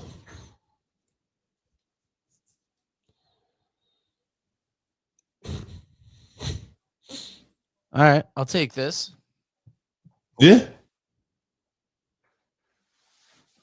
Ugh. I will say after that match, I'm starting to feel the pace a little bit now. Yeah, I was hoping they'd give me some Javon and Leon after that match.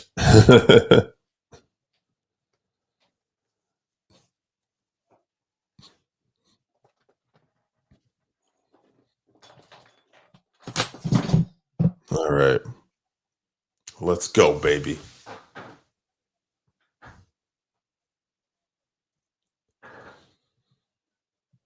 Indy Hartwell.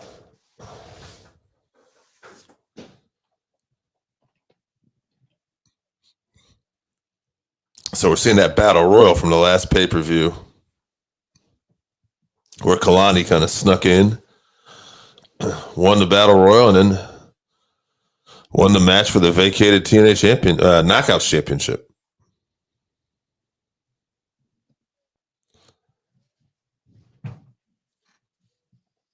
I wonder how this match will be with Indy. It's gonna be interesting.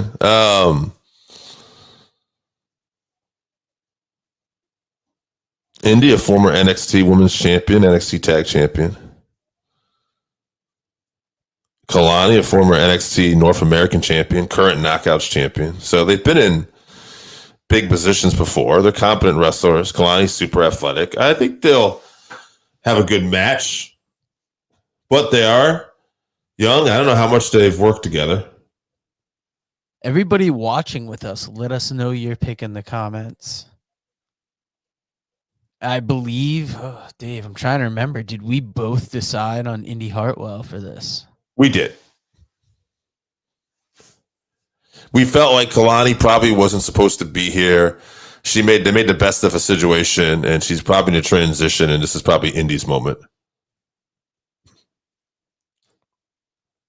Interesting, because I wouldn't have necessarily thought of Indy as like women's championship material.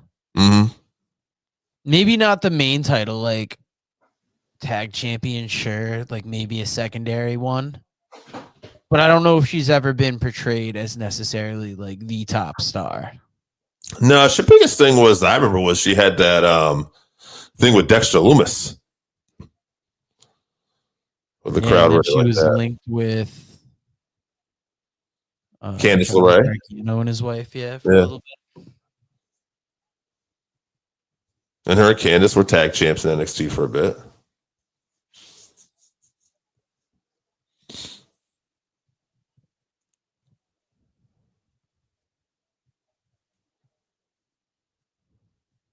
I gotta say, Dave, it's a little bit of a testament to our wrestling fandom that we could do wrestling work a lot of our weekend and then put that last weekend day before the work week starts back into wrestling. Yeah. That's why we're the working fans, though. You might even catch another one of us coming up soon. I didn't even say because of scheduling conflicts tomorrow, I'm actually getting up at like 3:45 in the morning too. So, oh jeez, it's gonna be. Dave, I mean this is the most respectful way possible, but why the fuck are you here then?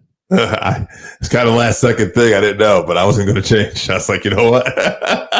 TNA in my veins. If you want to duck out at any point, feel free. I'm going to stick it out. I'm hoping AJ comes in here sometime with the party fucking again.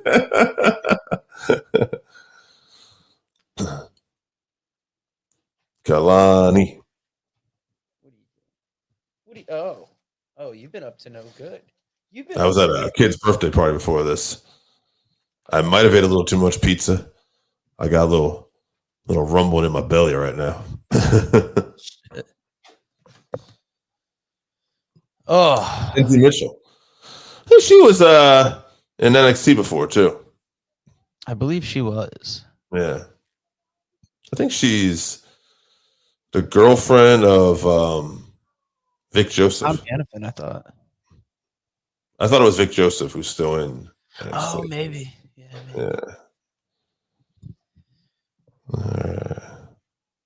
So I didn't even tell you, Dave. I ordered a couple wrestling-related books this weekend. Yesterday on Jim Cornette's site, he had the release of his newest book. I believe it's called Heroes and Friends. And then a book that I'm excited about, because he mentioned he was getting 100 of them, it's like a history of wrestling at Madison Square Garden by Scott Teal.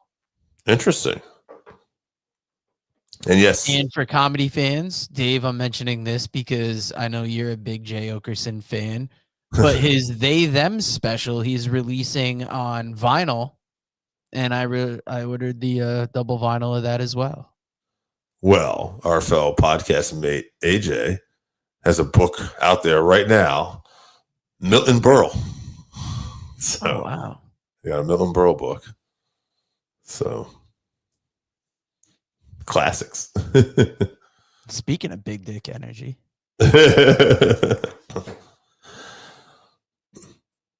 I like that this match is coming out of the gate quick because I think you almost need it after that gauntlet. I did not hate that gauntlet as much until the end. That end was trash. Co-winner gauntlets. Get out of here. All right. Dave, I'm going to take myself off camera because I see my cat is going for water that's non-existent in her dish. Let him know. So I'll be right back because I'm a responsible pet owner. Taking care of the cats. All right. So I'm going to carry this watch along for a little bit with a little play-by-play.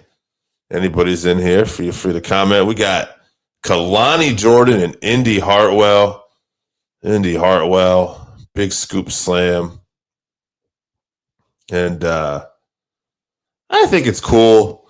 You know, Indy's got this moment now to be a TNA Knockouts champion. I think there's just so much history with this title. And, you know, the fact that she's already been an NXT champion. It's just a cool moment. Kalani, great young star, too. Like I said earlier, that former North American champion, current TNA Knockouts champion. And oh man, great athleticism by Kalani Jordan. I think it's just And we're back. Ruka just outshines her.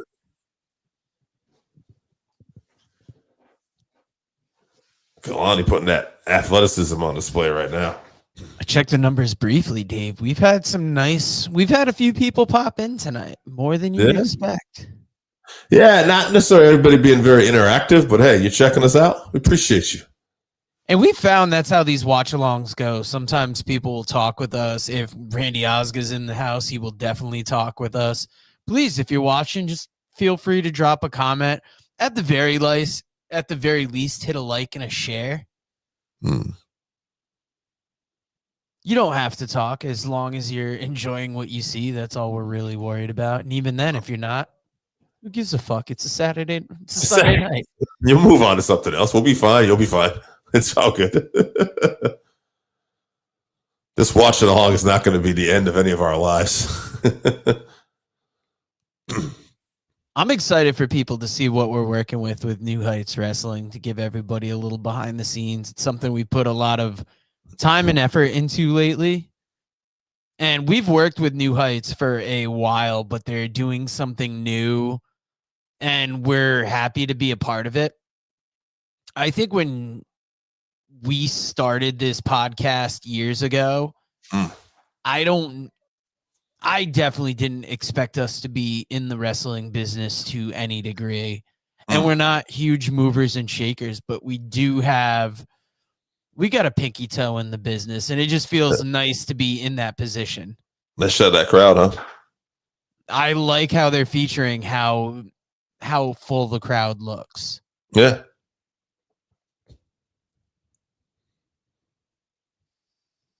I'm going to be watching this again next Sunday with my brother when he gets back from vacation. Hopefully don't spoil anything for him. Yeah, maybe he'll want to watch Wrestle Dream instead.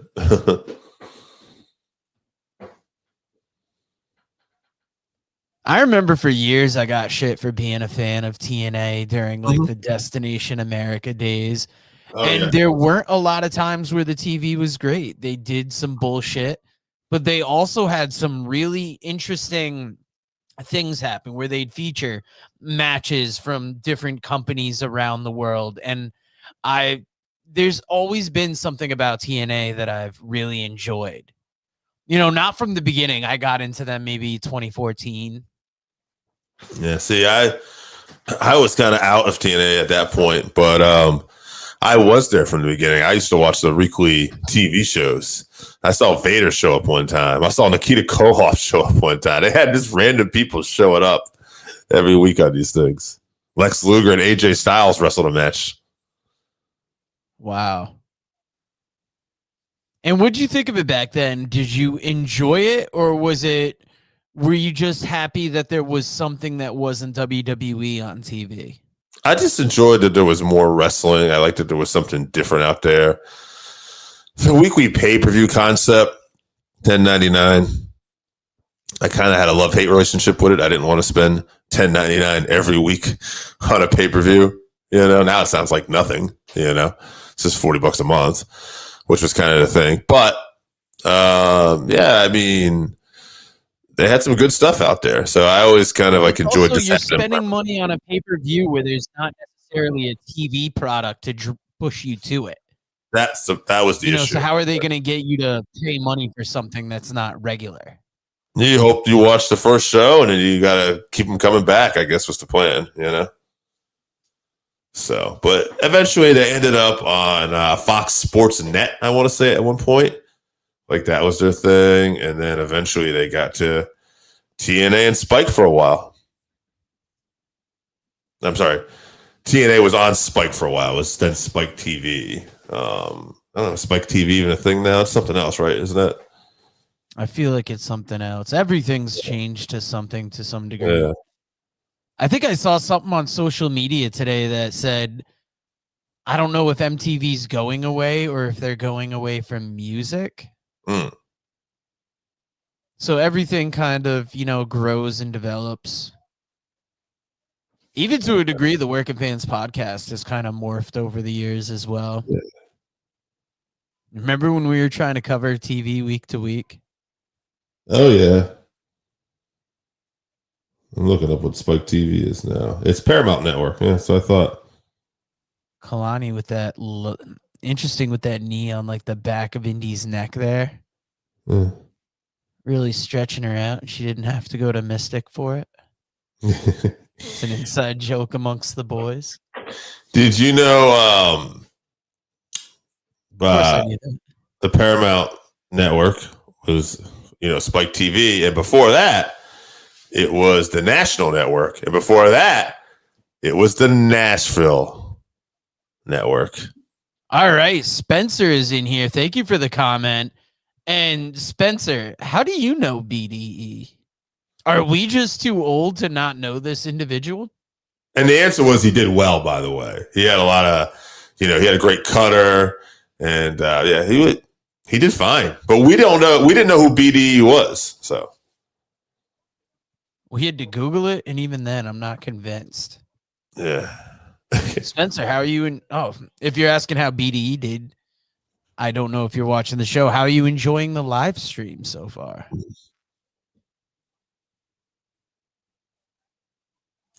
All right, Indy looked like going for a power bomb. I couldn't tell if that was like a botch spot. I can't tell either. She nailed the power bomb, so. I'm almost tempted to say it was almost like a botch spot. Okay, in Wrestling Revolver, that's the nice Midwest promotion, and been watching him in YouTube for a while. So what kind of content does he do on YouTube? Got to be into wrestling. So. Maybe. I don't know if I Show Speed was necessarily into wrestling. Well, no, but this guy's pulling out wrestling moves, and he saw him on Wrestling Revolver. So yeah.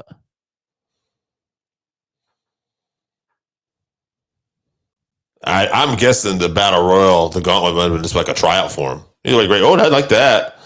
Kalani jumping up with a sweet little kick there. Yeah, that was nice. And I mean, you saw the response. Okay, WWE content makes sense. So almost interesting that they're getting him in a TNA ring, but maybe it's like that next level below, like I Show Speed. Spencer, thank you for the input there. Yeah. You answered a question we definitely had. Oh, that was interesting. She had to. She never let go of the pinch, went back in, and the ref was still focused, and that actually counted. But Kalani never lost her composure. She kept that up. So, okay, he's been trying for a while. Interesting. Hashtag TNA Bound For Glory. Interesting. I'm definitely not going to write that into the show description right now.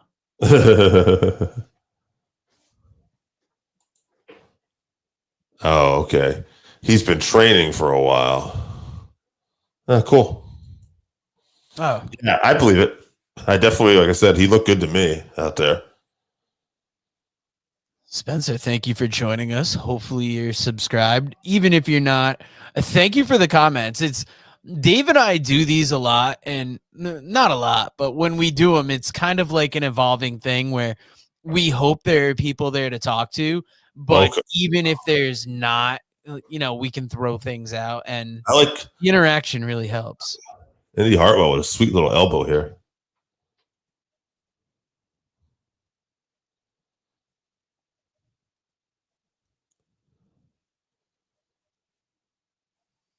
Okay, yes, I did get TNA Bound For Glory in the hashtags. Indy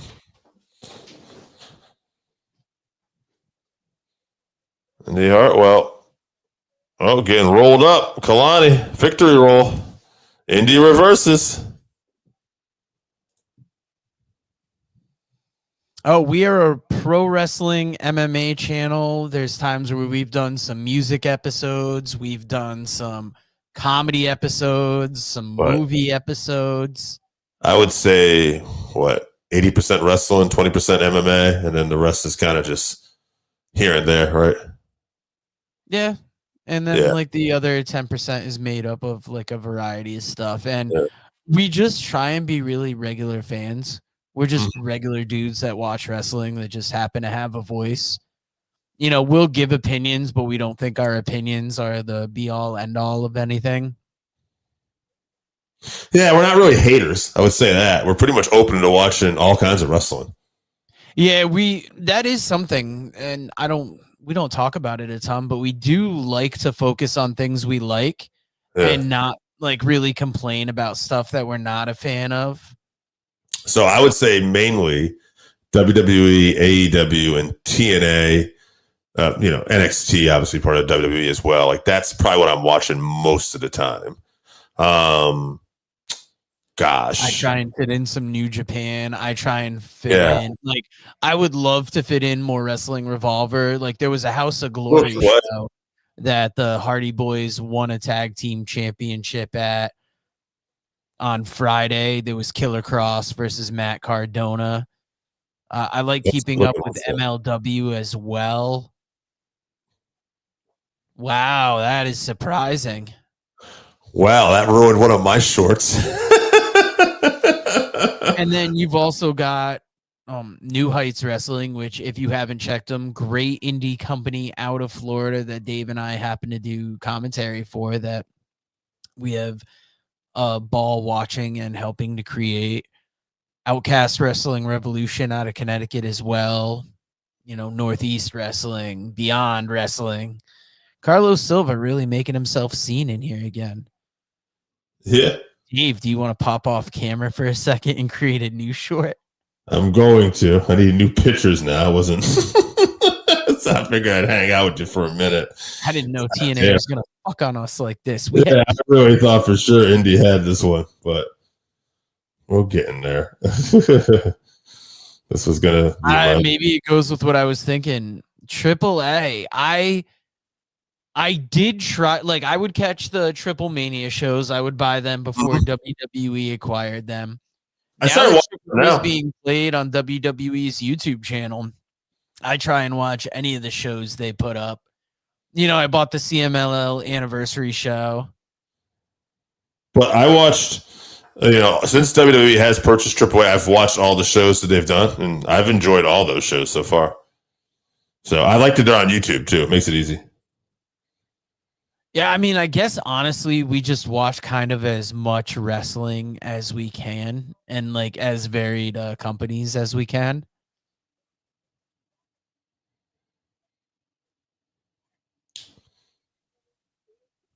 So the NXT TNA relationship, though, has really made me feel more interested in TNA, though.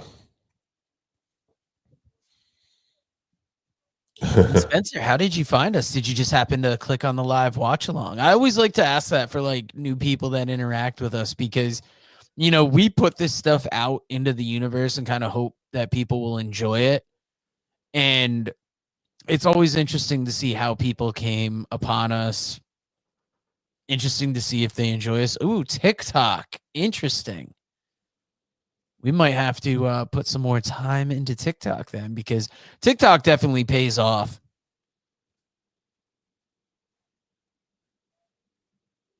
All right. I will take a quick step away and I will be back with you in just a moment. All right. Well, I'll hold it down. We're between matches here.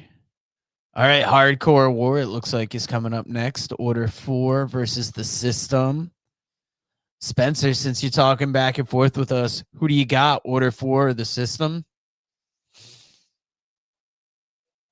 All right. I will throw this question to Dave when he gets back, but who is y'all's favorite wrestler that are currently wrestling any brand? I'll give you a couple for each brand. WWE, it's hard not to enjoy what Cody's doing right now.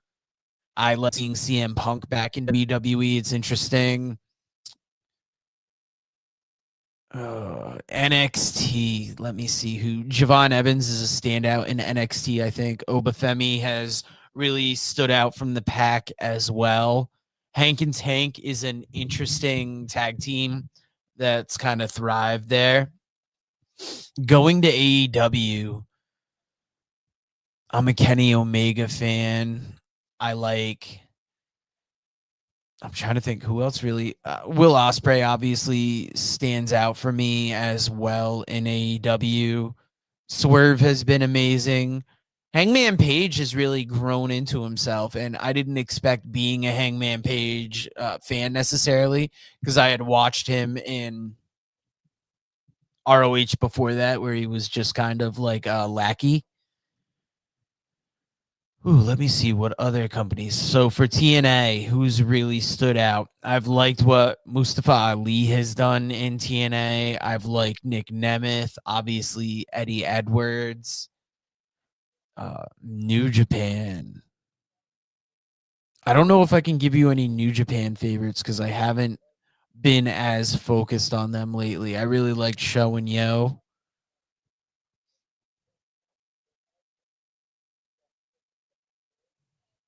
And just the indies in general, I'm going to go with Richard Holiday. I think is a solid talent that should be bigger.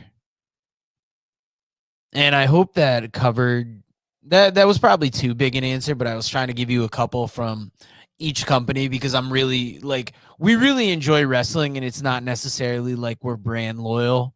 We like kind of whatever's good, whatever catches our eye. And Spencer's going for order 4. I love Mustafa. Yeah, a lot of what we talked about tonight is a lot of guys who are doing well in TNA. We're kind of like mid to nothing in WWE. And we like seeing these guys who obviously had talent be able to show it and be able to feature it well. I hope that answered your question well enough. I know it was long winded, but since Dave is not here, I wanted to give a little extra.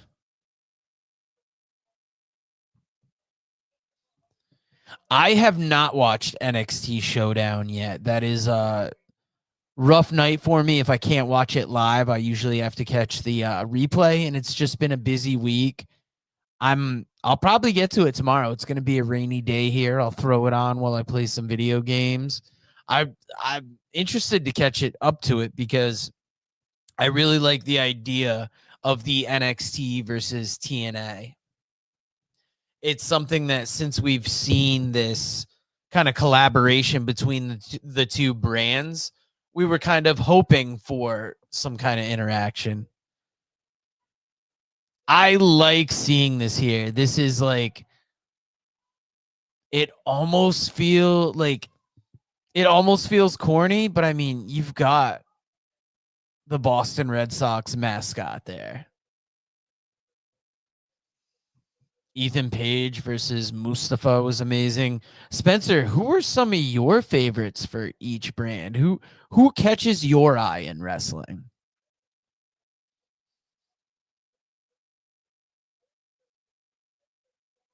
And are you a fan of modern wrestling? Are you more a fan of classic wrestling? A lot of the people that watch us, it's kind of a mixed bag. We have a lot of classic wrestling fans that watch us, a lot of newer wrestling fans watch us, but a lot of people are kind of like in the same age range as us, like early to mid 40s, grew up in the 80s, have an affection for that time frame of wrestling, but like will still like enjoy the newer stuff.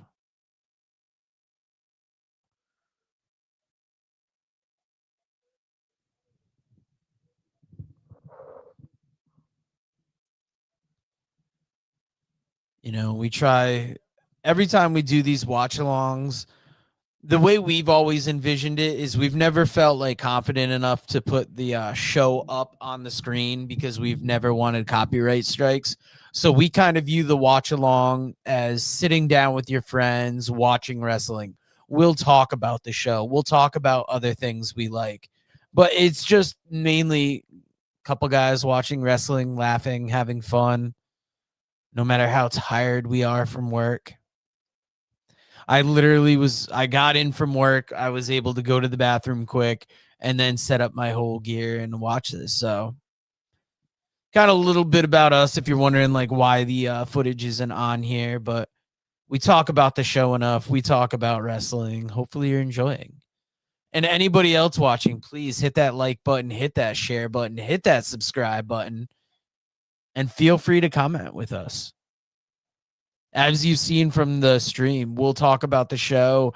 If there's people talking to us in the comments, we'll engage with the comments as well. We're just happy that you guys are taking time out of your day to kind of join us and talk wrestling here. Working Fans Podcast has been going for 6 years. September 29th, we hit our 6th year. All right, Dave, while you were gone, we had a big question that I answered. Yeah. Who is your favorite wrestler that's currently wrestling any brand? I went long-winded with this, and I told Spencer kind of like a couple of favorites from each brand, but why don't you let him know who you're into? First off, Ethan Page and Mustafa was great. Although the ending was, I thought, a little strange with the wire catching his leg, but I did enjoy that match a lot. I did watch NXT Showdown too. Really enjoyed that. Favorite wrestlers on any brand right now? Interesting. When I think of guys that I really enjoy watching, Ethan Page actually is a guy I really like. I was just talking about the other day with our buddy AJ, who does the podcast with us. Who might pop in for the main event as well. He might. Trick Williams is a guy I really like right now. I like, as far as TNA goes, I've been enjoying Mike Santana's work. Watching Crown Jewels yesterday, I realized how much I love AJ Styles. I'm going to miss him. Dominic Mysterio's killing it, by the way, too. Yes, it did. Yeah, Mustafa's an animal. God. Yeah, there's just so many great wrestlers right now. I heard a rumor that John Cena might wrestle Dominic Mysterio for the Intercontinental Championship at Survivor Series. Does that just sound like fun or what? Like, sign me up. Yeah, it's good to see all the matches that John Cena is getting in his retirement tour here. Dom's just been killing it, I think, lately, too. Gunther's another guy I really enjoy. I think he's a fantastic wrestler.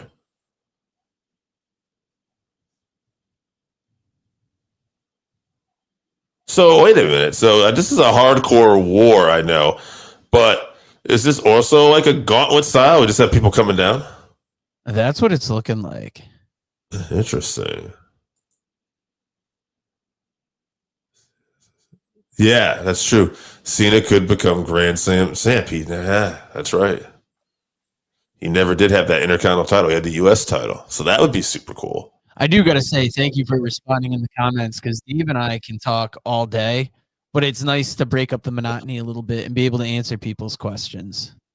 Oh, the Patriots. Big shout to the helmet into the chair, into the balls by the former. We've had a Patriots helmet. We've had Wally the Green Monster come out. The Boston AJ didn't tell me he's on his way, by the way. So he's about an hour away. There's 3 matches left of this show. So if this is going to end around 10, AJ will probably slip in here right towards the end, I believe. Thoughts on Penta? Huge fan. Liked him before he was in AEW. And then I was excited to see Penta and Phoenix make it to AEW. You know what? They got featured well, but it's one of those things like you always feel like they could get featured better.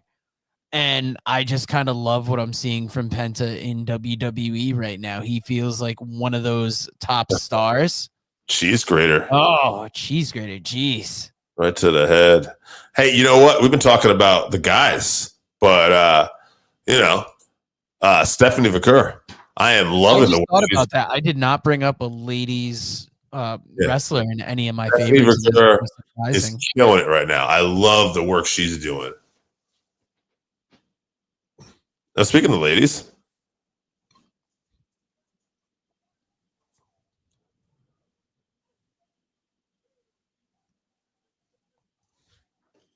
a lot of intergender action tonight on TNA, huh? Yeah, each team has a lady in this one. Oh, yeah. Yeah, this is Tasha Steelz. And then we got Alicia Edwards coming out later. Yeah, I'm too. kind of surprised I didn't think of any like favorite ladies. You gotta love Io. Io's great. Yep. That was something else me and AJ were talking about last night.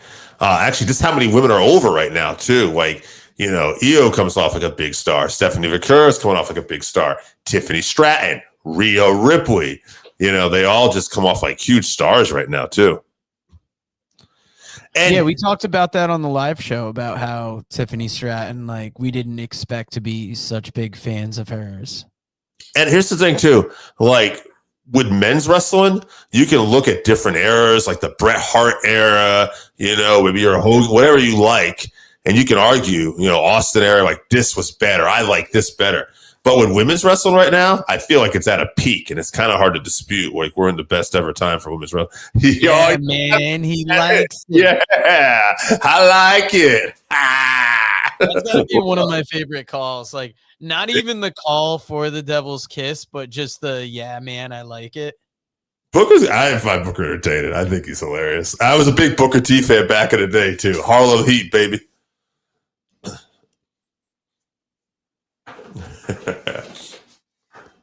Yeah, he's got a couple clips that pop up on my phone quite often.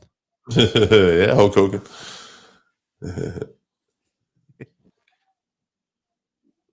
You think we'll ever see the Lucha? I gotta feel like at some point, yes. Yeah. Interested that he didn't want to pull the trigger on it right away, but I gotta feel that's going to be a big deal. Maybe Mania.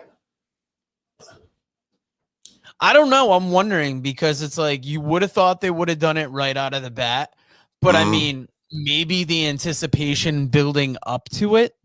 Hey, Monday Night Raw is tomorrow at like 8 a.m. in Australia, and Penta is wrestling for the Intercontinental Championship. So even though I said it'd be cool to see Cena win it, you never know if like that's one of the reasons they're holding off. If somebody like Penta or someone's going to win single gold first. But yeah, I gotta believe at some point, they're going to be tag champs.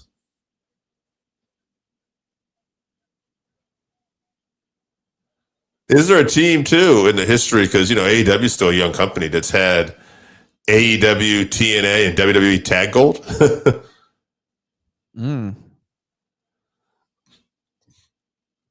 They were MLW tag champs too, actually. Yeah.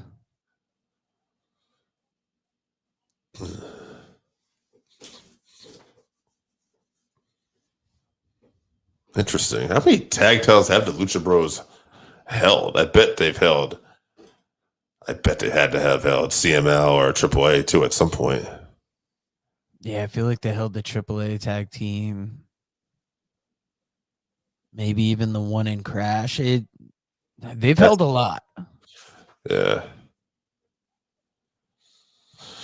All right. AEW Tag Team Championship. House of Glory. Impact Wrestling. Lucha Libre AAA Worldwide. Major League Wrestling. Pro Wrestling Guerrilla. Ring of Honor. Forgot about that. Yeah, I forgot about that. Yeah. So, okay. I could definitely see WWE in their future too. So what are your thoughts on the Vision? I enjoy the group. We kind of saw them getting put together, just before it happened. And now that we've seen them together for a few weeks, they definitely, I like the faction.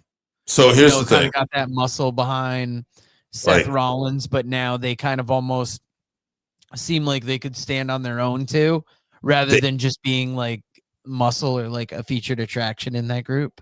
They did a real good job of telling you Braun Breaker is going to headline WrestleMania. But now with Bronson Reed, and Joe, I don't know. I know you didn't get a chance to watch Crown Jewel, so spoilers be damned. Bronson Reed beats Roman Reigns yesterday. Obviously with interference. He's already like Bronson Reed to me is becoming a huge star from this group. And it's really crazy, I think. So Bronson Reed and Braun Breaker have really been elevated through the Vision. I got to feel like there's a chance they get tag gold at some point. They got to do something with these guys. Keep putting them over. Brian Meyer is kind of hesitating because he's outnumbered here.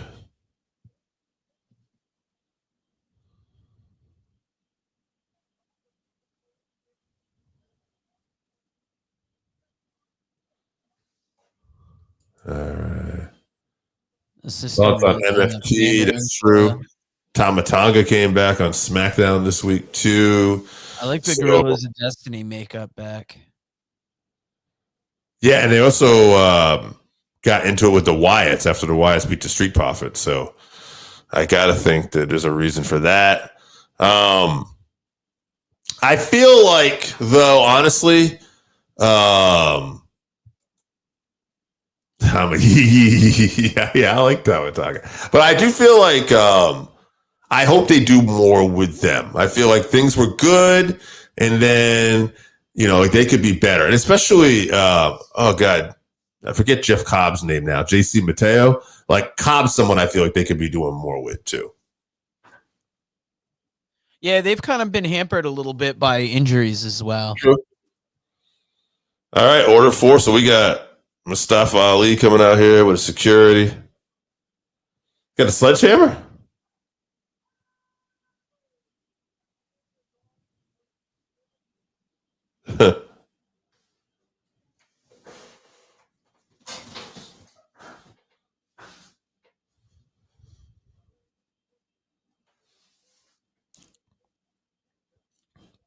Interesting.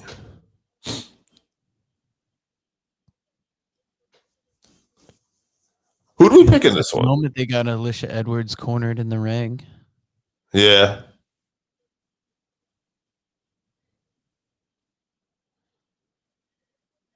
Oh, here comes Eddie.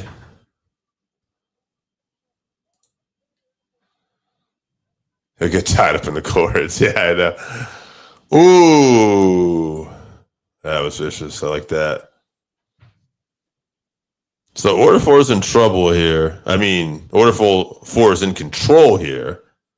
I got to think something's going to kind of even up the odds, right? I did leave here. I don't know if I'm missing anything. I don't know if they have any more people coming in. Is Moose been in? Oh, yep. That's the Okay. last one. Okay, I just walked in, and when you guys were already talking, I missed this. So I'm like, here we go. Yeah. Well, that's your big player right there.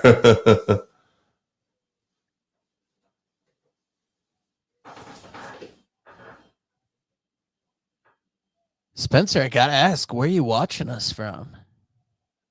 Are you Yeah, up here in the Northeast like us? If you're from the South, but wow. So glad you let me go take some time out to do that Kalani Jordan short. It's got 1,000 views already. wow, North Carolina. Thank you for joining us, Spencer. Love the South. Yeah. Joe, I fun haven't been fact. to North Carolina as much. Been in South Carolina a couple times. Joe, fun fact. I always spent about 6 months to a year of my life in North Carolina, but it was where I was born. Oh wow. In case you didn't know that. I did not. Havelock, North Carolina is where I was born on Cherry Point Base, I believe. Shit, Dave's got that good insurance. I think Vince McMahon might have been born around that area too, by the way. Yeah, he was definitely grew up in North Carolina. I know that. Yeah. Okay, so everybody jumping on Moose. Everybody. Oh, you live in Charlotte. Been there for 12 years. So did Andrade for a hot minute. We're having fun. We're tired. Woo.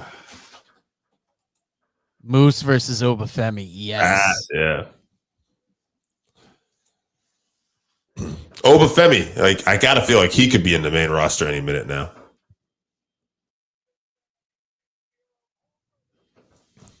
That was a heck of a dive right there. I didn't notice that earlier.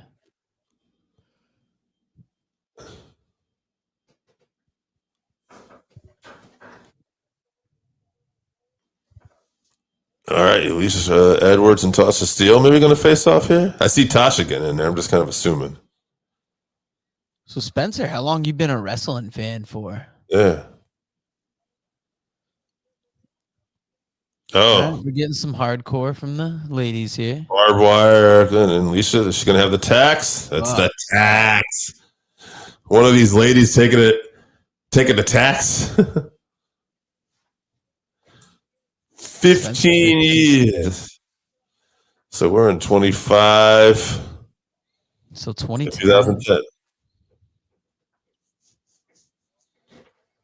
2010. And has that been for like a continual 15 years, or was there any kind of a break? Because I know, I, I, I don't know if I've ever really asked you that, Dave. You've had some kind of a break from wrestling fandom, right? Not really. What I've done is I've had moments where I'm say not as in, but I kept up with the weekly TV shows. Maybe I just read it, maybe I watched it, but I never got completely out. Wow. Lisa Edwards taking the bomb into the tax. Ugh. Haven't really had a break. Yeah, I get it, man. I just find it's that addictive, storytelling. I just want to know what's going to happen. Even when things weren't great creatively at times, I always just wanted to keep up with it. I'm an optimist too. Like I always wait for things to change. I figured if I'm not a big fan now, I'll get better. I had a 14-year break from about 2000 to 2014. I got back into it. 2011 was a pile of dog shit. Punk versus Cena was the only thing carrying that company. Oh man, I'm glad he said that because I'm trying to remember because it's been so many years. I've been watching since the 80s. And I was like, that time period is fuzzy to me. But yes, Punk, Cena, that's going to be the pipe bomb era. God, yeah. That was a tough time. There's always different things with wrestling where like even now when wrestling's really good for the most part, they're dog shit moments. I think there's always sometimes in wrestling where things are just not up to snuff. Like it was 2014, 2015 WWE was really rough. But NXT started coming around that time. Yeah. Yeah. I remember it was WWE that put a friend of ours really off from wrestling. Yeah. And also, God, 2011, I was going to say 2012. Somewhere around that time is when Matt Cardona, Zack Ryder got his push for a little bit as the U.S. champion. Didn't last long, but he got a groundswell support through his YouTube channel. Was that when he won the U.S. championship at WrestleMania? No, I don't think that was at Mania. He won the Intercontinental title at Mania years later. Okay. That's what I was wondering. Out of nowhere. Was during that earlier time. We watched that in my house, actually. We were like, what the fuck? Yeah, because I was like, I remember the that late boost he got in WWE where it's like they let him win the title and then it was like gone the next day. I think he dropped it to Miz. Yeah.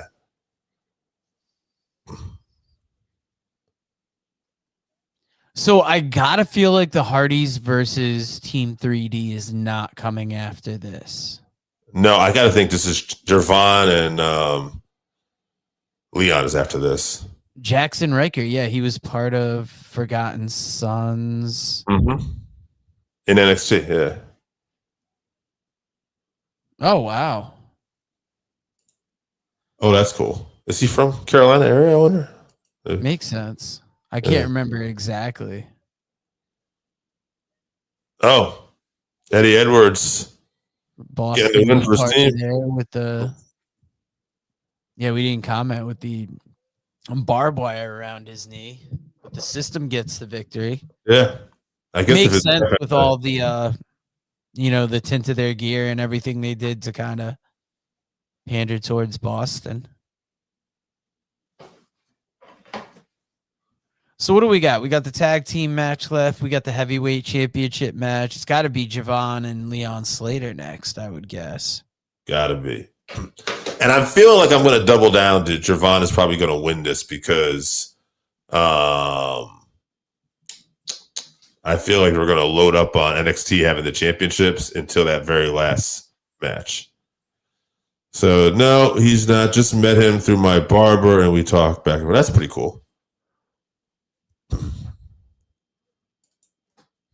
It is interesting when you meet people on the podcast because, like, especially like I put up like old wrestling stuff sometimes, and then people will be like, "Oh yeah, Terry Gordy. I know Terry Gordy is He was my cousin, blah, blah, blah. You know what I mean? Or you always find interesting people that like have met some of the wrestlers throughout the years, or were at older shows. Like I remember talking to a guy back and forth a little bit, and he grew up in the Carolinas and used to watch like the Crockett Territory and the Rock and Roll Express, and the Midnight Express wrestle. It's got to be interesting too, because if you're friendly with him, getting to talk to him about his experience in the wrestling scene, especially since it's not being recorded, you might get some interesting insights that wouldn't necessarily be included if it was any kind of like public, if it was displayed publicly. Sometimes that's some of the best times to talk to wrestlers is just when it's, like a casual conversation in the back. Oh, here we go. Leon Slater, youngest in charge. I hope no one gets hurt in this match. How about that? Because this is going to probably be just reckless. If anything, I mean, these two guys are, I hate to say like young enough to take that punishment, but there's almost somewhat less of a chance of them getting hurt. Leon bounced it back off that splat he took at the beginning of the year in that Ultimate X match. Yeah, I wonder if they're going to show that. We're watching this on Triller TV. Or TV, yeah. One of my favorite apps for wrestling. I really hope it doesn't go away because in all the years that it's been around, I've been able to watch a lot of great, kind of teams, a lot of great companies on this. Mm-hmm. All right. And long story short, having a VPN makes it quite affordable. Yeah. Am I going to have to redo this short too? Spencer, I hope you like what you see and you check out our YouTube channel a little bit. Dave's got these great comparison shorts he puts up. We do the live show each week where we talk a variety of subjects in wrestling. Mm-hmm. I got to say, this does brighten my night a little bit, Dave, because how many times do we get on here and we'll talk to somebody that's catching us for the first time and we get to have these nice fan interactions? I think it's one of those things. I don't know if we necessarily planned it when we first started the podcast, but it's been a great thing that's happened because of the podcast. Mm-hmm. Yeah, no doubt. Look at these Hardy fans in the back here. This guy's going crazy. Looks like Luis Guzman. Mm-hmm. And I don't know what that kid cosplay right back there. It's good to see the fans getting into this.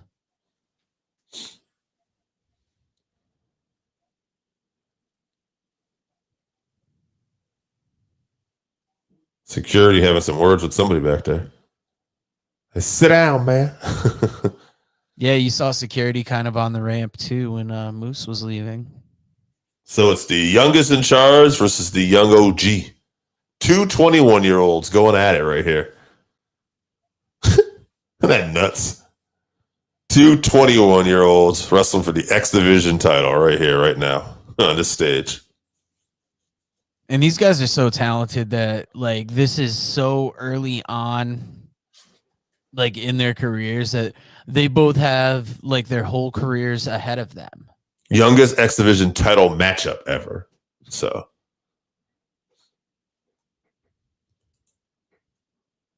We'll share it with you since you didn't. I mean, we've talked about it on the podcast. Dave and AJ talked about it on one episode. Dave and I talked about it on another one. But we'll give you some quick thoughts here. I'll let Dave go first. Yeah, I just thought that Raza Jackson clearly has some mental issues. He got riled up by, one of the other wrestlers. I'm blanking out on that name now because it's been a month or two. Yeah, I can't remember the guy that was pushing him, but it was like he was kind of getting riled up by the comments. Then the guy that seemed to bring him around was, explaining the idea of a receipt, which I don't know if that was the time and place necessarily to do that. Also, it wasn't really like he really just took advantage of the guy. It wasn't so much a receipt, like a strike back in the match. He, the gentleman, gave Raja his body and a stew. I remember that now. Psycho Stu. And Psycho Stu just got, knocked out and then received like 20 something unanswered blows. I all I can think of is this. It was unfortunate. It was extremely poor managed, and Raza Jackson definitely has some, he definitely needs some mental help. It was kind of handled poorly every way around. I don't like to put any blame on the victim, but like, if I didn't know somebody that was coming backstage to an event, even if I thought they were a worker, I wouldn't have necessarily taken that. But on their head or crushed a beer can on the head. Yeah, that wasn't smart either. It certainly wasn't worth what ended up happening. But yeah, the whole thing was just. I think the easiest way to play it is it could have been handled better all around. Like everybody shares a little bit of that blame. But mostly Roger Jackson, though. Yeah, mostly Roger Jackson, because you should be able to handle your emotions as an adult, even though he's a young adult. Yeah. And one thing Dave and I talked about that was huge, and we kind of mentioned it at the beginning of this, is like, we're not going to let social media comments ruin our day. They don't ruin how we feel about ourselves. And I think the fact that he is in such a fragile place that strangers' opinions could like rile him up and cause something like that. Yeah. It's a sad thing. For sure. I know he got arrested. Yeah, he got charged. I heard it on Post Wrestling too. With assault? I want to say I'm feeling like it was a felony assault. Okay. I could be wrong about that because there was a bail set for him too. Yeah, 50,000, something like that. I'm sure his dad took care of that. Yeah, because like AJ pointed out, you only got to post 10% of bail, so very doable for Rampage Jackson. Mm-hmm. The one thing I will say about the Raja Jackson incident is I really hope it causes the wrestling business as a whole to look at how they operate. Because it's one of those things you get comfortable with running shows. Sometimes like some rules become a little lax. Sometimes you think, oh, he's a friend of a friend, he's good. I hope it really causes a lot of companies to look more at the way things are done and really tighten up things like that. All right. Long story short, it's a sad situation that shouldn't have happened. And in a business like wrestling, it'll happen from time to time, sadly. All right. Leon Slater with more of a smile. From that initial shot that we saw of Javon, he just looked a little serious. If I'm not mistaken, I think Javon Evans is from North Carolina. That's a good question. Leon's from the UK, right? I believe so. And just listen to the crowd. I don't know if you have the sound up. I've got it up a little bit. The crowd sounds like they're going wild for this. I feel like there's this anticipation in the air of this being like the show stealer. Spencer will be right back. Hey, no problem, man. We just appreciate you sitting in here talking with us. Javon is from Greensboro, North Carolina, too, by the way. All right, we got the handshake. I feel like things got to kick off here. Mm-hmm. What a year for Leon Slater, though, winning the X Division title, getting endorsed by AJ Styles. After that, teaming up with the Hardys. Making it to TNA just in general. I believe he did that this year as well. Wrestling a WWE talent now at Bound for Glory. Even that's a big deal. Being on NXT, he's done that too.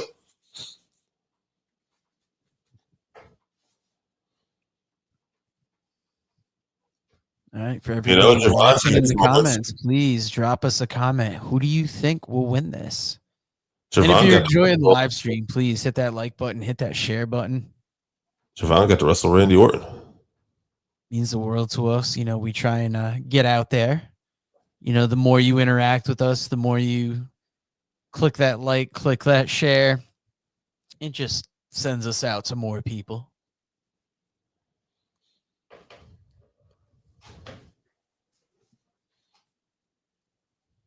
These two feeling each other out here. Kind of like that we're getting a little bit of a slow start with these two. It's better than if it just went like to high gear right off the bat. I wonder how long this show goes tonight. It's going to go past 10, I have a feeling, because we still have all of this match, the world title, and we got the world tag title matches. I'm going to say 10:30. 10:30-ish, yeah. Could be 11, though. Especially AJ will probably make that main event.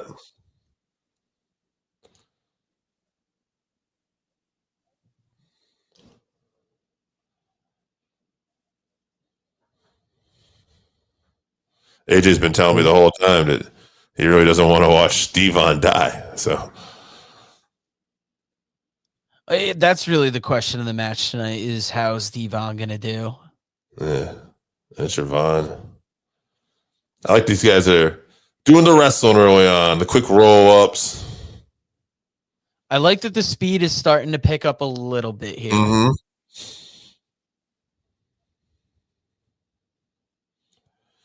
Counter after counter. I like that roll up there.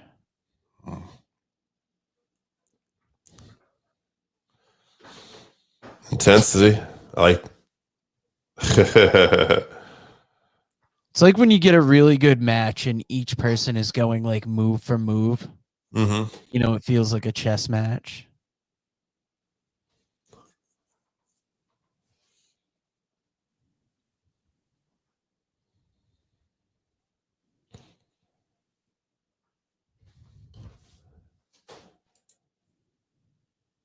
Do you want to do watch alongs for every show? No, usually more like pay-per-views, pay-per-view premium live events.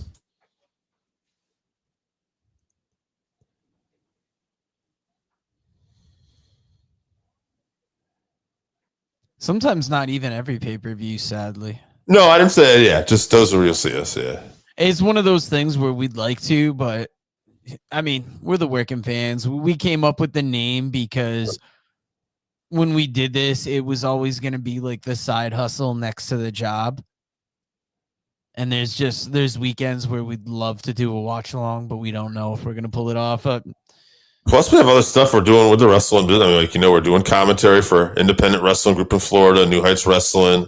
We're going to Outcast Wrestling Revolution shows out here, getting to interview some of their talent. Dave's got 5 kids. Yeah, I got 5 kids. I got a business delivering bread. We got stuff going on. But I don't know. I do think about sometimes ways to do more, too. Joe wants to try to slow it down. Pump the brakes. Yeah, I mean, I don't know. Sometimes I'm a mix of new ideas and let's slow it down. Mm-hmm. You know, I was about to suggest the Wrestle Dream watch along for next weekend, but I feel like that one would wear us out. Yeah, we'll see how that goes. Only because I got to look. I don't even know where I watch Wrestle Dream anymore. Best thing I could say, Spencer, is just, keep an eye on the YouTube channel. Follow us on Facebook. We'll post a lot of the times when we're doing stuff on there. Thank you for the interest. I feel like every watch along, I wonder if it was worth it for the people. Like why would someone just tune in and watch us talk? That we usually are very interactive with people who talk to us, though. So. We try and be. A lot of people have said that's really what draws them in. And it's kind of funny because, like, I think the whole time when we've done this podcast, we've never thought of ourselves as people that, like, you should listen to what we have to say. It's like, no, get in here, talk with us. Like, oh, Leon Slater. We're more kind of the conversation starters than anything.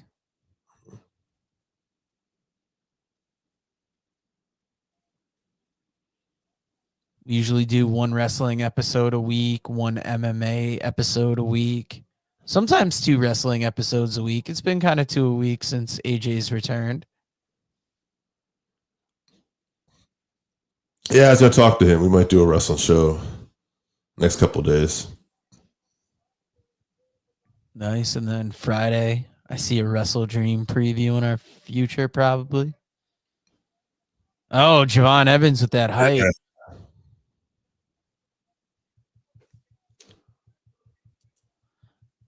Typically, they are on. Well, the wrestling episodes are usually Friday around noon, 12:05. Sometimes a little earlier. And MMA, you guys are typically Monday, anywhere between 3:30 and 4:30 Yeah, typically around 4 on an o'clock. average week. On an average, yeah. It's been getting mixed around with the kids lately. I think we're doing tomorrow again, though. So heads up, Joe, about the studio. Monday's making a return this week because the kids are not going to have to do. They're going to be at their dad's tomorrow. So, But Spencer, thank you very much for asking about that. Happy anytime somebody new checks out our show because, we hope people see the passion that we have as fans coming through. Woo. So we're laying it into each other now. Mm-hmm.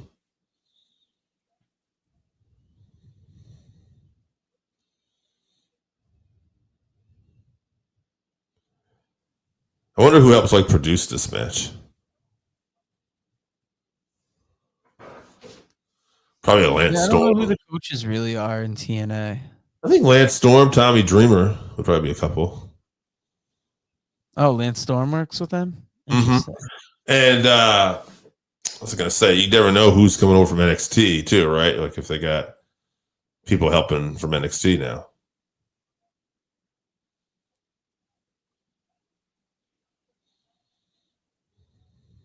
Javon Evans showing off a little bit there. Mm-hmm.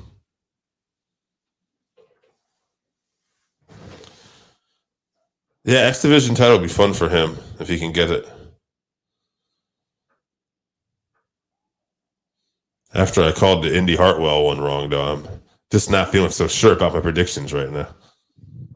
I know. I'm trying to remember what I said for this because I know I'm 90% sure you went for Javon, and I feel like I might have went for Leon Slater.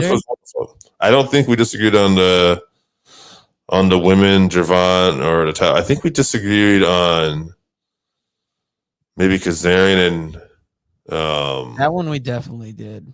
Yeah. Maybe I went into this one thinking that it would definitely be Slater, and then the more you made the case for Javon, I'm like, well, how could it not be?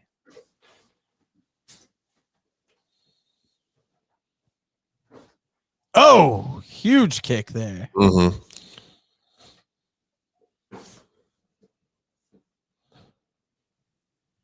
Could we get a slightly shorter match from the tables match, given possibly Devon? I don't know. We're all talking about Devon like he's like this fragile thing. You'd like to think if they made the match, they know he's got to be able to go to some degree. Mm-hmm. I know he was working out with a couple personal trainers too. And yeah, we're not going to see the Devon that we saw years ago, but hopefully it's not like a sad version or like a version that will be like, oh, I wish he could have done more there. We got with a great springboard cutter there. Dog getting in the shot here for some love. Visa wants the attention. Yeah. Yes, I see. Where my dogs at? I see you, buddy. Oh yeah, come and get that hug. Come and get that hug. Oh yeah. All right, you got to jump down, bud. You're too close, man.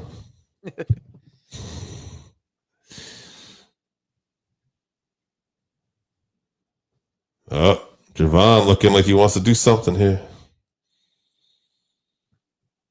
Do something. Do something. Hey, I feel like we're about to see some acrobatics here. Oh, Javon, maybe he's gonna take a trip to the table though.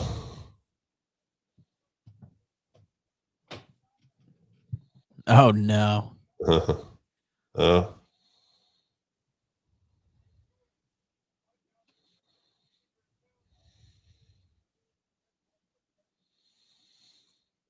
Yeah, this is super dangerous because two hugely athletic people.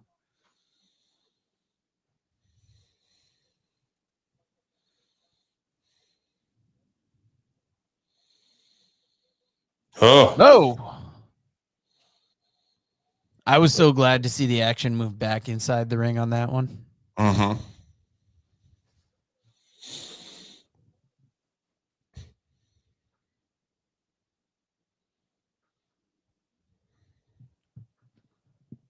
Devon's getting rid of that shirt. It's like, all right, time to get down to business. Young OG. Oh, Cutter on the apron. I was worried about something like that. Yeah, I bet that hurt your ass. Oh, no. Where are you at, Javon? Take a look on the replay. Damn. I wonder if he was supposed to hit that apron at all, because he just kind of nicked it. Which might be why it's super painful for him. Yeah, I was going to say, it almost looked like he went from the top rope to the floor. It looked impressive, but it also obviously looked dangerous. Some nice Bound for Glory chairs there at ringside. Yeah, I don't know how much those cost.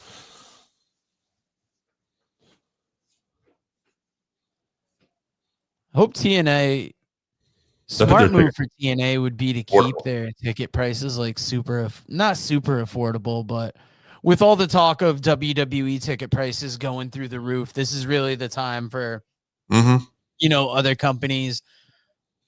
Not that you got to make it affordable enough that everybody could go, but I was noticing we're seeing a lot of kids in the crowd here. We're seeing,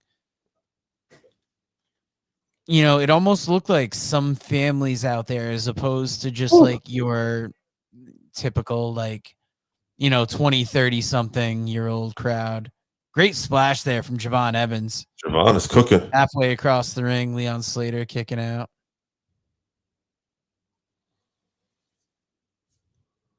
Javon, man. He's not about them cheap views.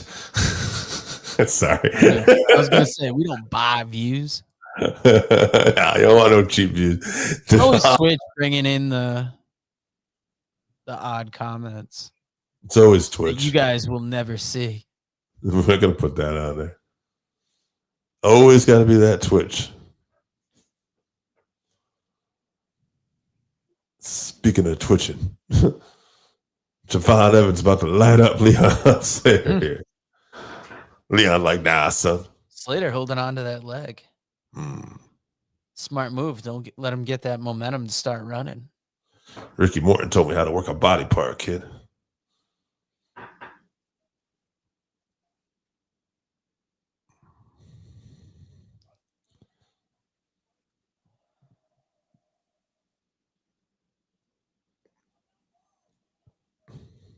Okay. Been pretty back and forth, huh? Yeah, it's been nice. I liked how it slowly started and then it kind of hit the middle part. And then now and it's wild because even when it hit its wildest part, it didn't go, I think, as fast as we necessarily thought it would. But we have seen some wild moves, and right here we're seeing a lot of the air between the two.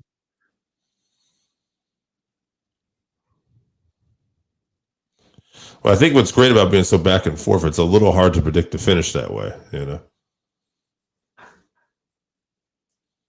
Yeah, crowd really responding to this. I feel like this is going to be match of the night for a lot of people. The Hardcore War was a great spectacle. Call Your Shot Battle Royal was something different. We had the match between Tessa and the commentator, announcer type person. It's been a nice grab bag of things. Oh, and I think I just remembered the name of that TNA guy. Ross Foreman. Oh, that guy. That's a throwback earlier. Yeah, I forgot about him. Yeah. I know, he forgot about us too. Yeah, Ross, where you at?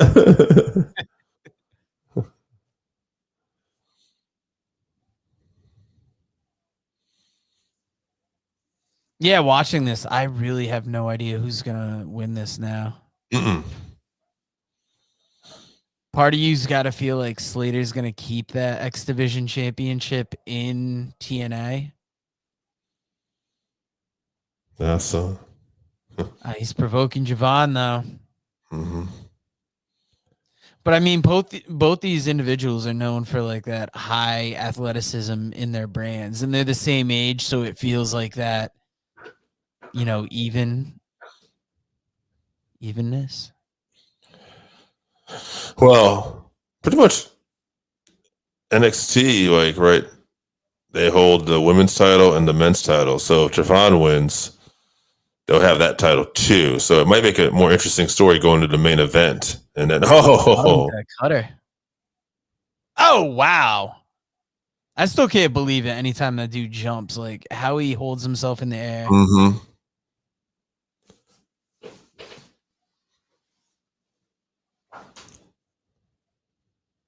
Okay, so he expected to win on that. John White's sad in the audience there. That's Carrot Top's little brother.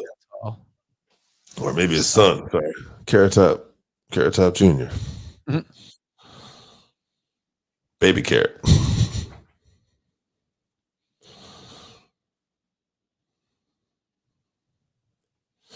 You make me feel. Do you think there's a chance that WWE would have interest in Leon Slater after a match like this? Oh, yeah. I think he's probably on the radar now. I think it's one of the things with his relationship and with a guy like Shawn Michaels working in NXT is I think Shawn's never been one to really kind of judge. What fuck are they setting up for? I don't know. This is a little nerve-wracking. Especially given what both these men are capable. Oh! So I think you're actually 2 seconds ahead of me now, but I just saw that. Not enough to really make a difference. It's literally you're going to scream and I'm going to go,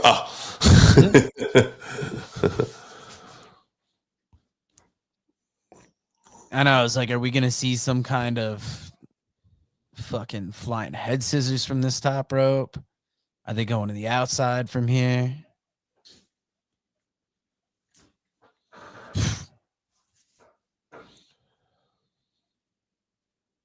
I turned away. I see Leon Slater's in the crowd now, though. Oh, wow. Yeah, I was going to say, going to be doing some jumping. Damn, Javon jumps far enough. He almost could have hit that thing behind them, the camera. Yeah, there. that structure.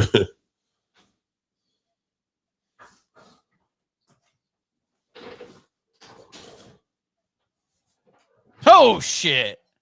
Leon, matching that energy.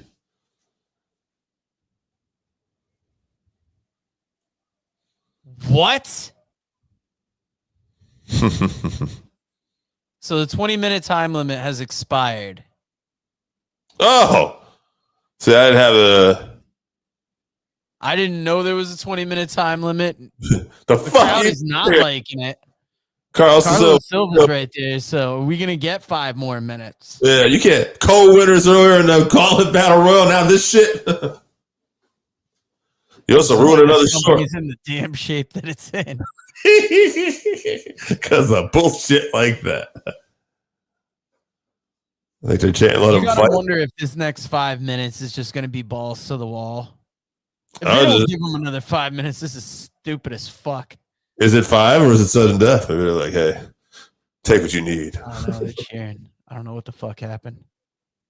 Santino? Oh, yeah. Yeah, Santino got to fix this. So. Santino got to fix this. Santino, give him another 10. His match will continue on NXT.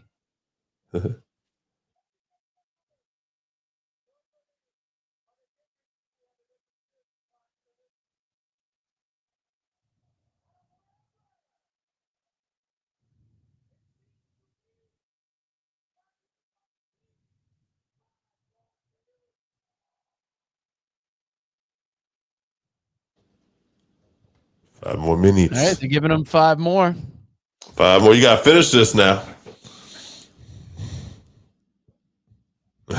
Yeah. Just kicks him in the face right out of the gate. Night. I almost wouldn't have been mad if that was the finish, even though I expected more. Holy shit. Mm-hmm. All right, I like this. It's things that could finish a match, but we're seeing it not. This is going to be dangerous here. You know it. My man's not going to stand on the corner. He's going up and over the corner. Mm-hmm. Jesus Christ. Oh, hope he didn't hurt that. I thought he was signaling like a knee injury there for a second. Yeah.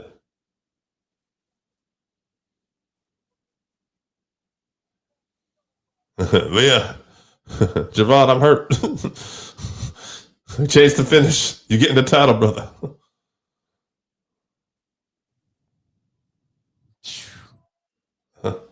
Wow. That is a Spanish fly and a half, huh?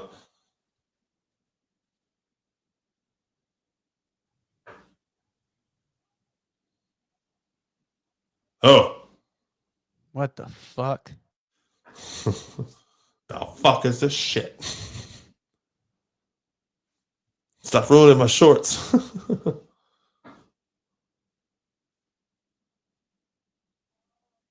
Oh, Dark State?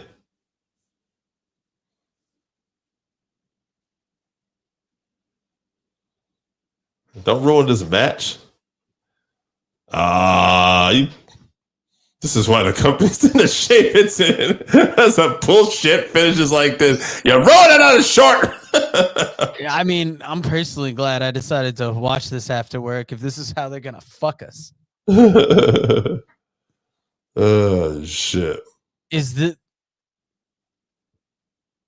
supposed to make us hate Dark State? I guess. So I feel like it's got to be Evans and Slater now versus Dark State, but that doesn't make me excited for this match. No. This is two shitty endings to two matches on a Also 7-8 match show. Also, Dark State just lost the tag titles to the Hardy Boys. Wouldn't they like get involved in that match? Yeah. Which maybe they're going to try to get involved in that match, and Slater and Javon are going to team up. You know, to say, "Hey, get the hell out of here." I fucking hope not. I don't know if this like night needs any more gimmickry. Well, that would be the match. Well, all right. Okay, so they're getting to fuck these guys chant. Maybe that's what they're. I have no idea.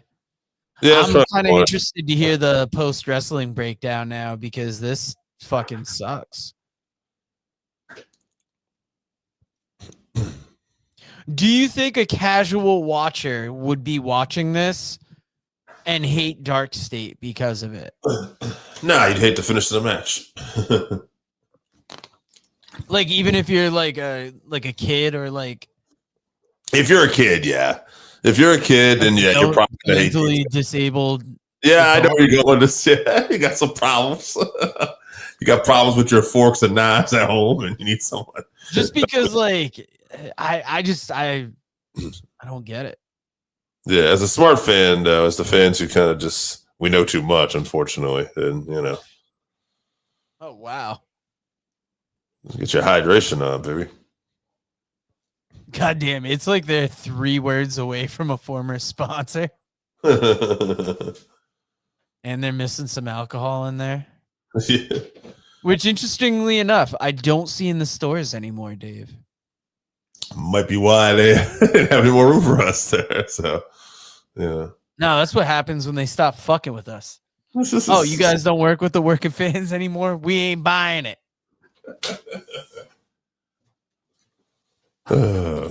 Who's this buff young lady? That's a rock's daughter. You leave that woman alone. She's giving us a tasteful nude there. All right, so they're hyping us up for the main event match, but we know there's a match in between. I would think there's a match in between, unless that's somehow the main event. Oh, wow. I didn't even think about that. That could be the main no, event. they said later tonight, thank God. All right. Wow, okay. They showed up. He showed up at a show the other night for GCW. Maybe Dark State will come out and dump him on his neck. Heat, brother. Get the heat. He helped Brody Lee Jr. get the win. Okay. Or he came out with him. I shouldn't say helped him. Oh, no. I hear what my man says.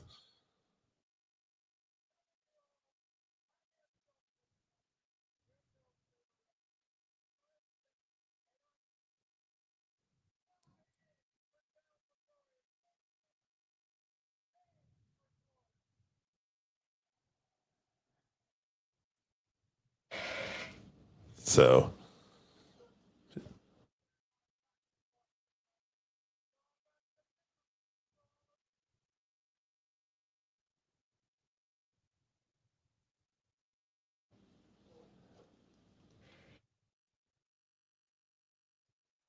This says fuck Dark State in the ass. I hate them.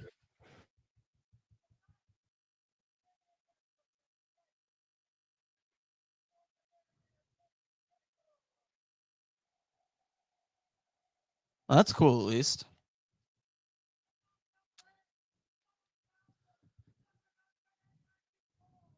Ouch. I thought they were going to tell us he's coming back, baby. Yeah, it'd be a better announcement than that.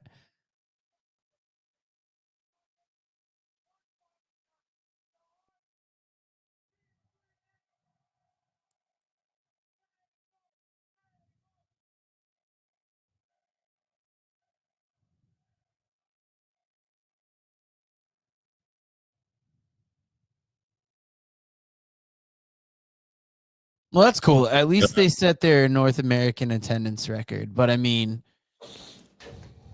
that's a rough number to see for that. Well, I mean, that just shows you that was even back in the day when they had Angle and Sting, they weren't getting those kind of numbers. You know? So, look at this, though, huh? This is the great thing about this relationship. They have WWE footage here. They're showing stuff from, Royal Rumble like in the 2000s, in 99.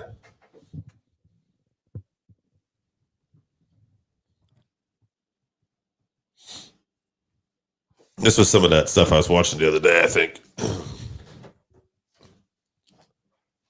Yeah, videos like this really help with a lot of people know the history of the rivalry, but this just helps build it up for people that might be less familiar.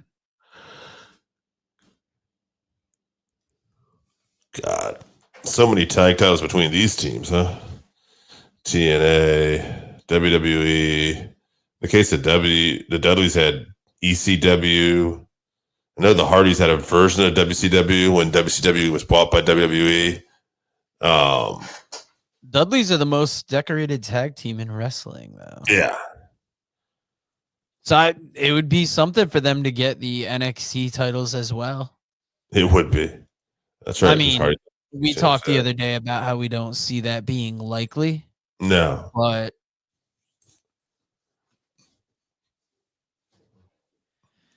I mean, I guess it is on the table.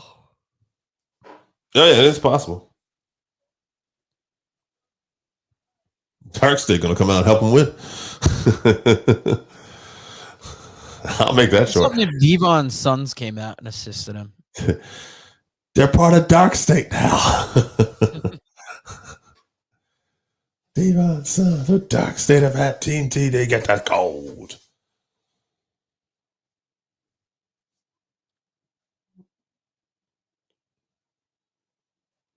I saw the Good Brothers are going to be at a show for the NWA.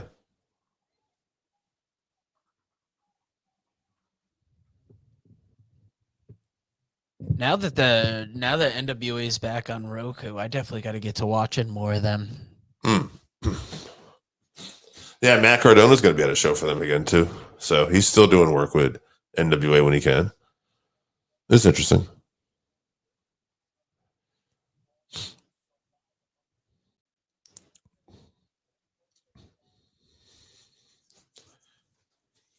But I mean, just under 8,000 is nothing to sneeze at, though. I mean, that is bigger than some AEW shows these days, too. Yeah, that is true. Yeah. Plus, you think, too, that WWE has the jump on, like, all these big announcements. Yet they've been going for so much longer, and they are so much more established a name that you can't compare those numbers. Yeah. Yeah, you can't say like, oh, if I'm not getting like 30,000 or whatever, that it's nothing. Like, and I mean, we've commented all night about how packed this arena looks. Mm-hmm. Yeah, it's a smaller building, so you know.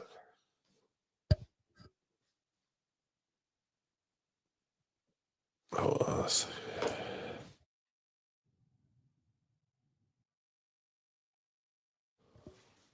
Now, at least in the walkout to the ring, Devon doesn't look terrible. No, it looks like himself, you know.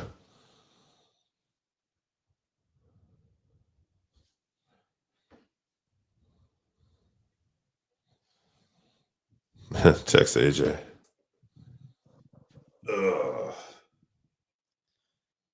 So, Dave, we've been going solid for almost 3 hours here.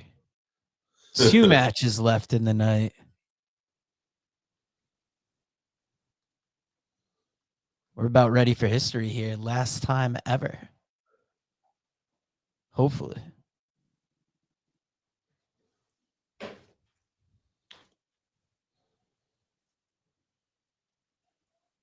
Nice to see this. Oh, yeah, look at that. If I'm not mistaken, he lives in like Rhode Island or something. Yeah. I saw him at an independent show just hanging out one time. Was he ever part of the act in TNA? Yes. Yeah, briefly. Got the glasses. All right, well, Dave, before this match starts, I'm going to take one more quick break. Sure. And I will be right back. There we go. So Spike Dudley is out here with Team 3D, Devon, and Bully Ray.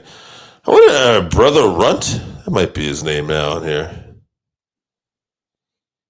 All right, I see Devon hugging, I believe, his family. I think one of his sons, maybe his wife. So pretty crazy to see Devon back in the ring. Been so long. Bully, I'm still used to seeing on independent shows and whatnot.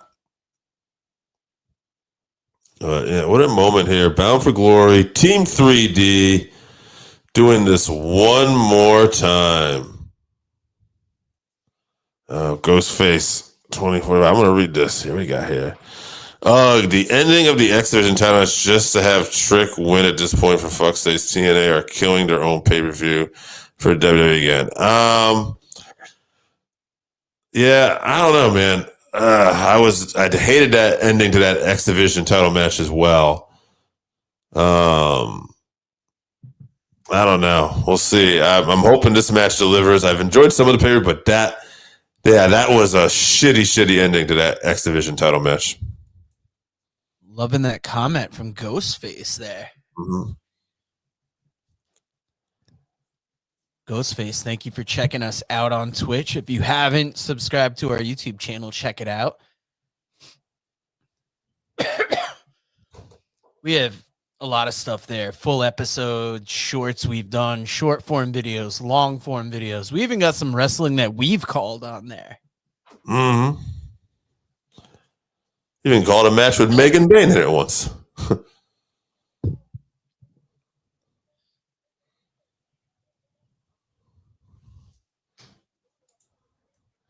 If we don't get that is interesting. I didn't think about a rematch. That could be fun, yeah. I hope you see a Javon Evans and Leon Slater versus Dark State possibly coming out of that. You probably could do that, but you do have to do a rematch between these two at some point. That's what I would hope for. Yeah. Yeah, it's kind of surprising they do that finish after having the earlier shitty finish on the show too, but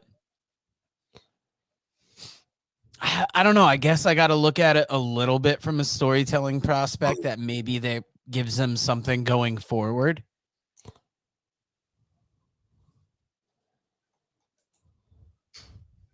Good point. Yeah, that's true.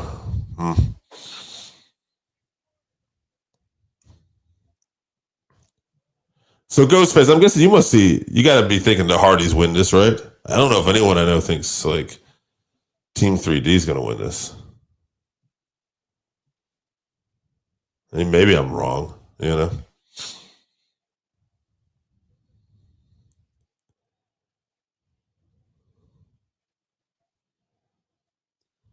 Wouldn't it be a big swerve though? It would be. It sure as hell would be.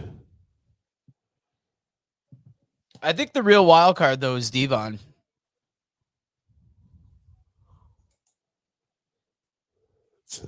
Yeah. I can see that in a way. Yeah.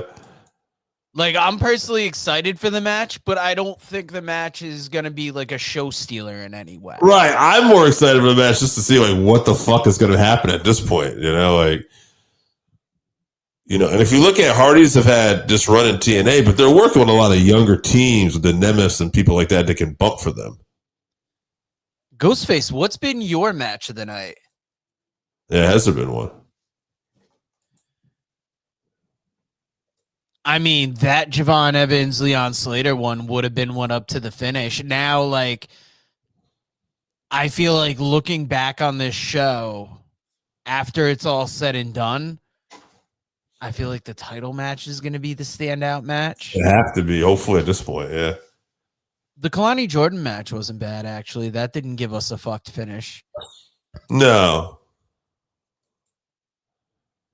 That's what fucked it. Yeah.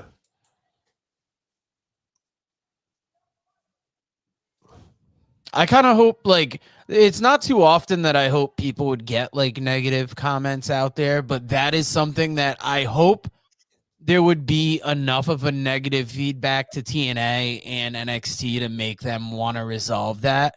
Mm-hmm. Yeah, nobody. I'm not as mad as Ghostface about it, and I'm only assuming they're mad, but it definitely ruined what was a good setup. Yeah.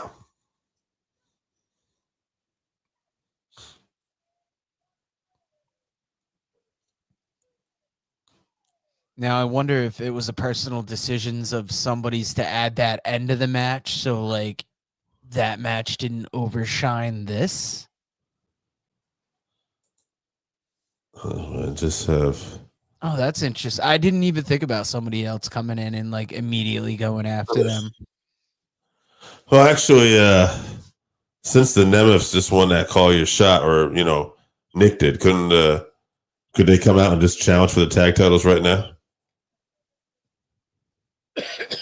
And couldn't Frankie Kazarian interject himself and say, I'm doing that too? And then did you have that weird kind of, well, Nick's going to have to team up with Frankie?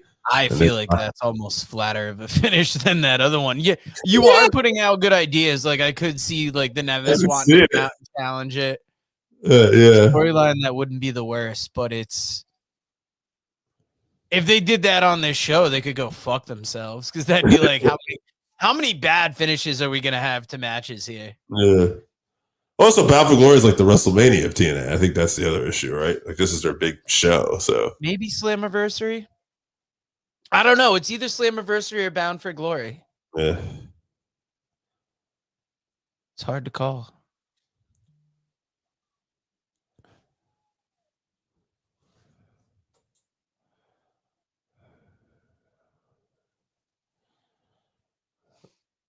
Yeah. Although I do think Mike Santana is walking out with this tonight. He's gotta. Especially after what's happened. Like if he doesn't, then yeah. I wouldn't even know what to say at that point. I'd be very confused, man.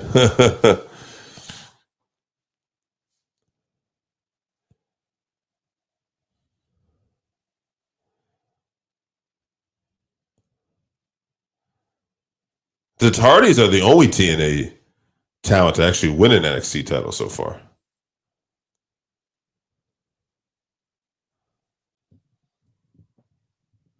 I'm taking around on my phone. I'm not even seeing the big face off here. Yeah, I agree. I think they're just going to have Mike Santana win. But yeah, because if Santana didn't win it tonight, it's not like there's a pay-per-view coming up or something big coming up that he could win it at. And I feel like they should have pulled the trigger before this point. Yeah. What's the finish too if Santana doesn't win? Yeah.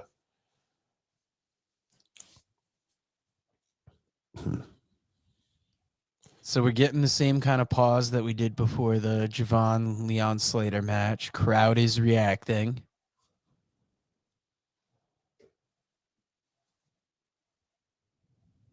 Well, the other thing that was kind of bullshit to go back to that X Division title match too was that they did that 20-minute draw thing and then built it up to all right, we're going to give you 5 more minutes. So that's what really was like the kicker. The draw sucked too, but I almost wish you just would have done the draw at that point. You know? Yeah, and I mean, when I think back to wrestling, it does almost bring me back to watching Monday Night Raw and being mad that my favorite didn't win. Oh, I'm not condoning it in any way because I still don't enjoy it, but I do remember that as a kid in wrestling. There were times that I would, like, the show would end and I'd be furious. so we got the Deadly Death Drop already here.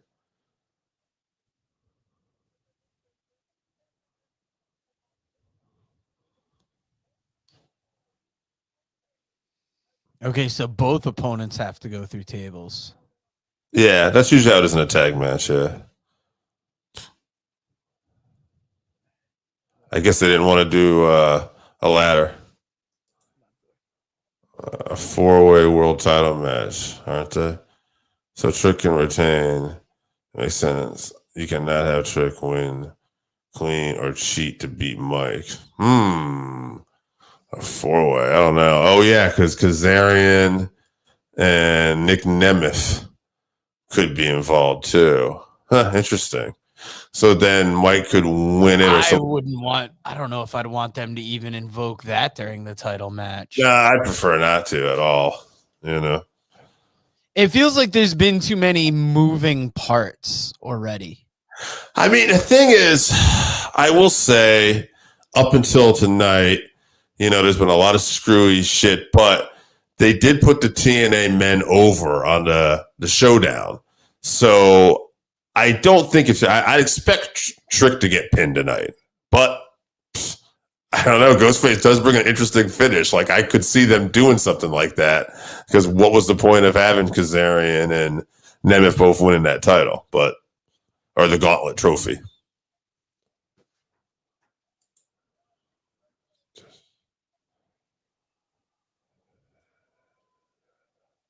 Yeah, that I was wondering too, seeing Nick Nemeth or Kazarian try to steal it. Well, when it was one of them, when both of them won, it got a little weird. It's interesting, but I don't know if I see Kazarian as the person leaving tonight with the title. Right. I mean, I could be wrong, but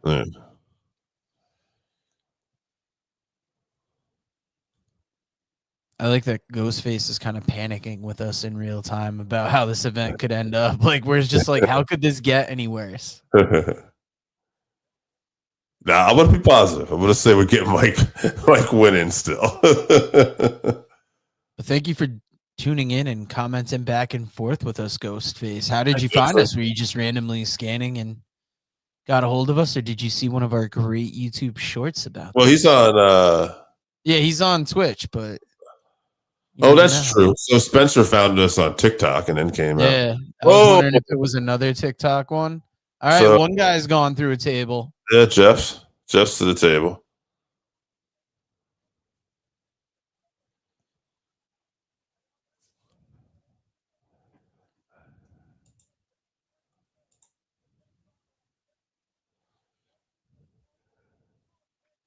Just to have him lose it. Yeah, that was what I was saying too. It was weird. I had picked Kazarian to win tonight because I thought, why would he just lose it back? But he did. If they do it that way, I hope there's a good storyline reason for it, but kind of hope that's not what we see, but we'll have to see how everything plays out here. I wonder if AJ's coming here. Let's see. He's like about roughly an hour away. He was on his way at 8:44. All right. We'll see. My man must have pulled over. Got some milk.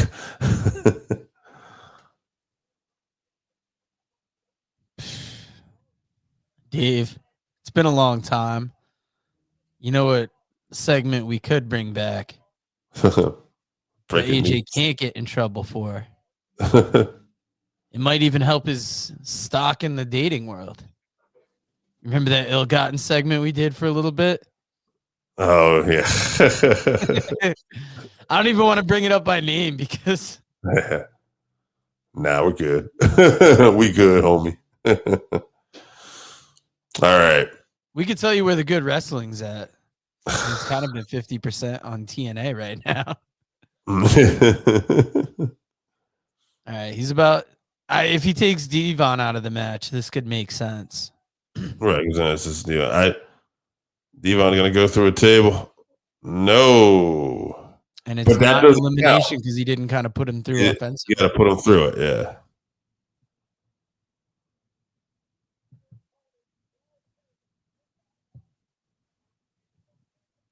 Interesting.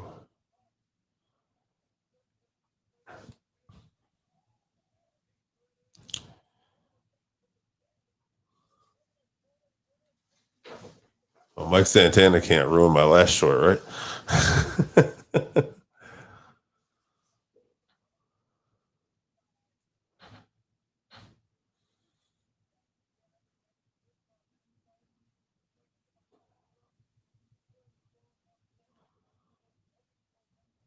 All right, so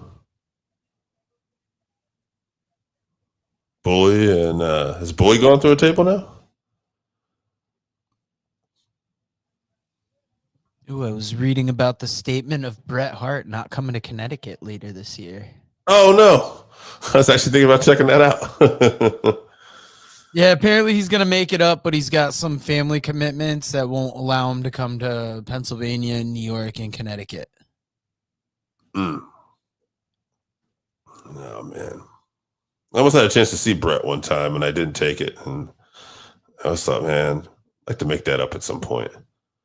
I know. I was at an event where he was signing, and I didn't sign up for the meet and greet. And it's kind of crazy because when you think of how big a name he is. Yeah.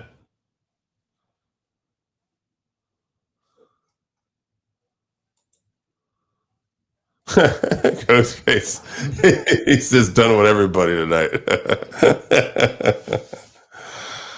Hey, that's one thing about wrestling, though, is we don't mind hearing like different people's opinions. If you're not a Bret fan, it's not like we're gonna shit on you about it. It's been one of the arguments about Bret, you know, after his career is over, is a lot of people have complained about him, you know, complaining more about wrestling. Sometimes, though, when you take stuff that seriously, though, especially if it's your life, you don't see it as like much of a joking matter. But oh man, for to Bret Hart, there's no way.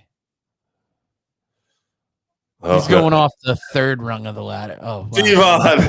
It's gonna not kill the side I expected him to climb from. By the way, AJ's been worried about Devon killing himself. AJ just pulled into the into the driveway. Dark State couldn't come out now. I don't even feel good about Matt being on that side of it. What if Matt tries suplexing him? Brett for months, especially after the Hall of Fame, all he does is whine. That reminds me of some promo from the 90s. I think it was Austin. All you do is whine and piss and moan like a little baby. Hey. Is it over? No, man. We're about to put Devon through a table and kill him. Why don't you grab a chair? Let me grab a chair. You Oh, no.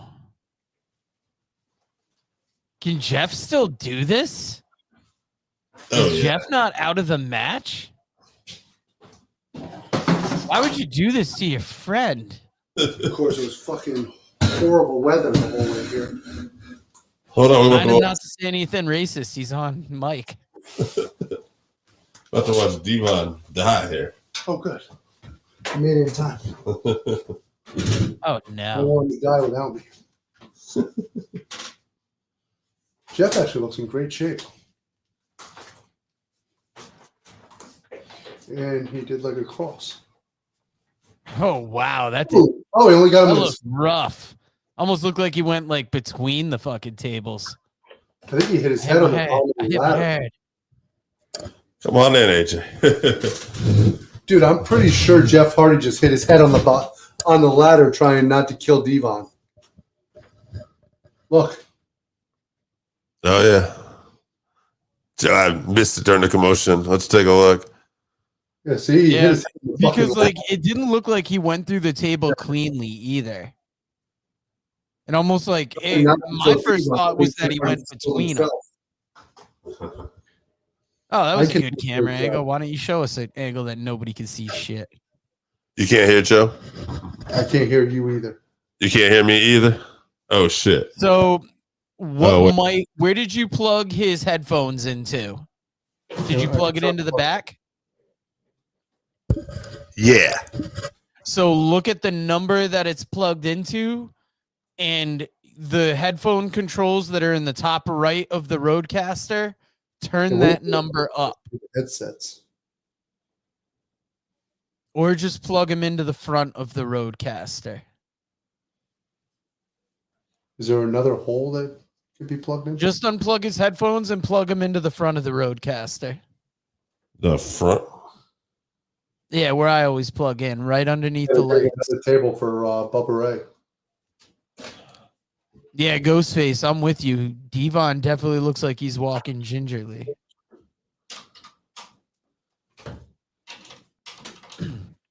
Now we got the Hardys punishing Bully Ray here with chairs.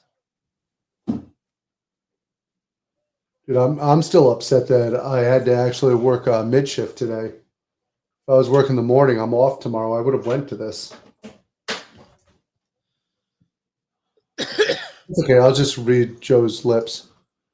Oh my God, Joe! I can't believe you really think I'm the best color commentator in the world. That's very sweet of you.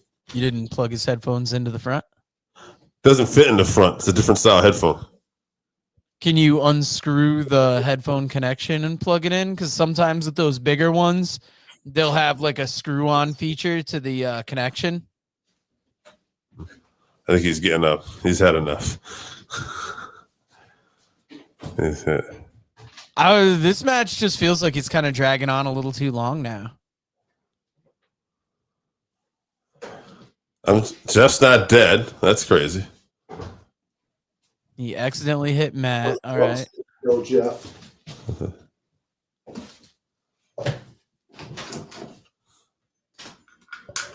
Here, plug it in again.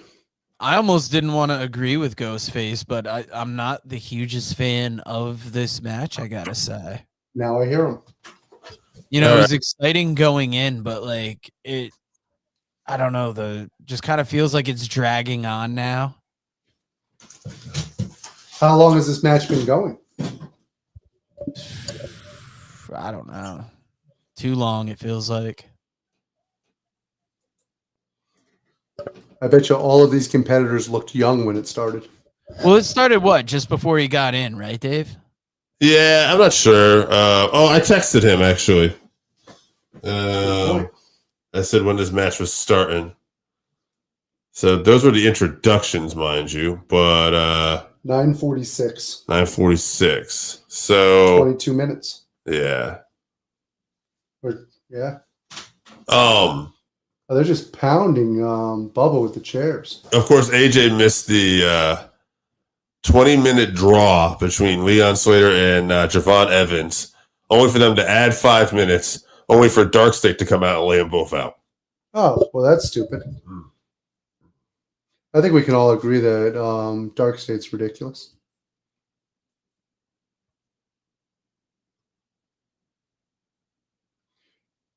Bubba actually looks built more like he did back in the day, so that's nice. Yeah, like at first glance, Devon didn't look bad coming out. Did he look a little tired as it went on? Because he's crawling towards the ring right now. Yeah, like just on entrance, he looked fine, but like then as things got going, you're like, all right. And I told Dave, I figured they would probably somehow structure this match around Devon. Dude, Double choke slam, what the Hardys are known for. Yeah. I'm So- surprised that crowd is going as wild as they are because like They just love that both. felt like a C+ match at like best almost. What are the rules to this? Is it over? I don't know. What It was the table match. both people on a team had to be put through a table. Oh, gotcha. And obviously they put Devon through with jumping off the ladder.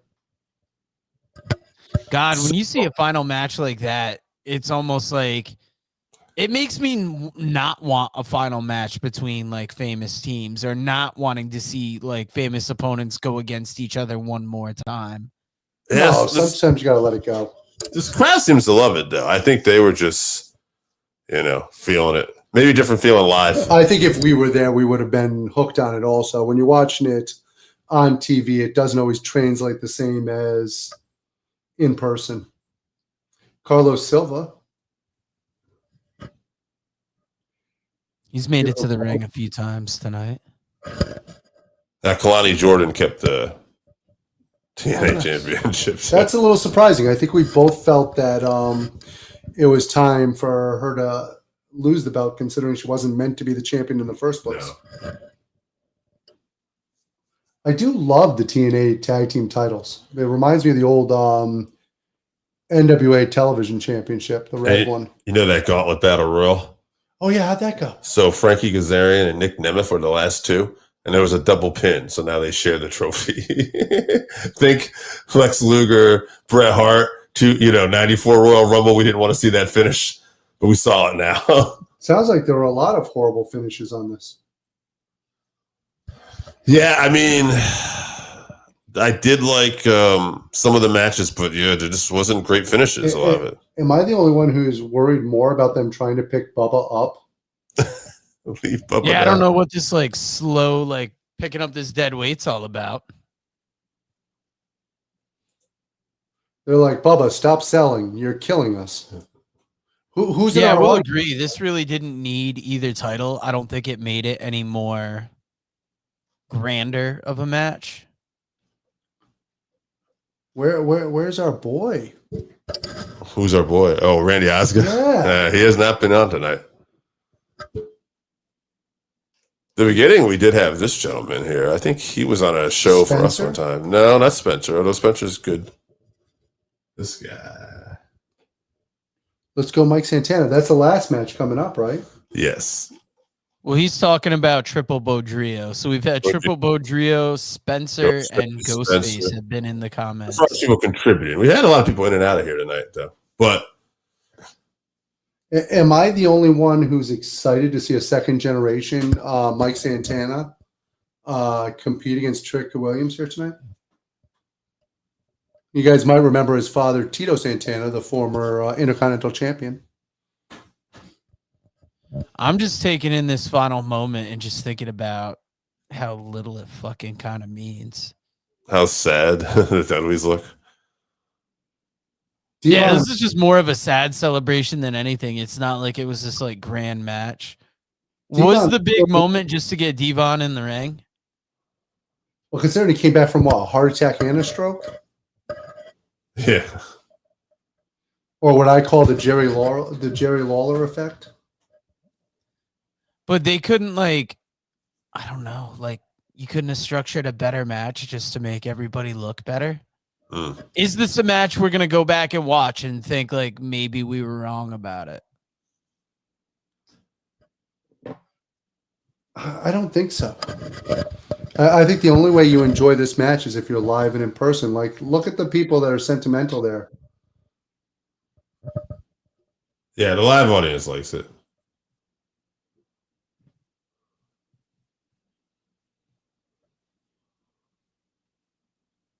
What are they going to? Oh, they're gonna take leaving their boots off. Yeah. I've seen Undertaker do the same shit. I feel though that this is going to be like when your grandmother takes her socks off and her feet just unswell and they just go like two loaves of bread coming out of the oven.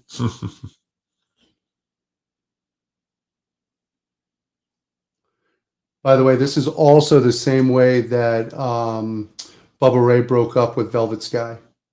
Just left his boots there. Middle of the bed. You think Bubba broke up with Velvet Sky? Hey, a man can dream. Or she woke up one day and went, "What the fuck?" Who's All the right, girl? so this is really kind of what we're moving to, just to see them retire. Well, they're giving their boots to the Hardys, though. Yeah. Does that mean the Hardys have to wear them now? Are they going to start just beating teams and wearing their boots after? The boot collector. Oh my God! Look at Bubba fucking crying. I don't understand why Bubba has to retire. I mean, he looks the same. Oh, look at his face. He just has that heel look about him, like he's going to turn on him. Yeah, he. I don't think he actually is. I think that's just Bubba's that's face. just his face. Yeah. No wonder why Bubba did make a good heel. Like he just looks like a guy who's going to do He's bad. old enough too, where it's almost like, why not retire at this point? And if this is going to be Devon's last match, almost why not go out with him? Oh yeah, this is probably the best you could have done. I just wish we would have gotten a bigger Deacon run. Even with all this sentimentality at the end, it really just doesn't change the fact that that was kind of a dog shit match. Uh-huh. Well, it meant something to these guys. In fairness, I haven't seen the Hardys have a good match in the last 10 years. So Maybe go back and watch the match with Dark State. that match was not good.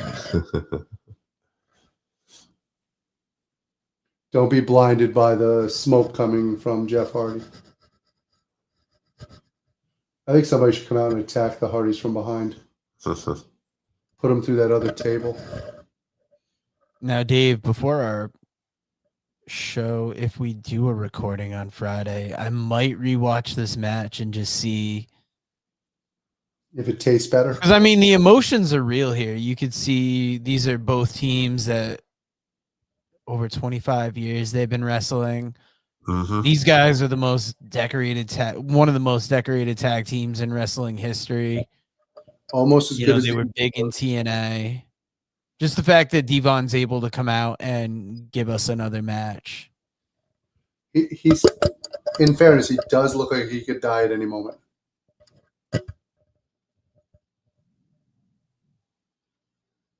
I don't think he's got the energy to testify. I don't know if Devon, the one who had the stroke, even looks the worst out of the two. Oh, Bubba looks confused.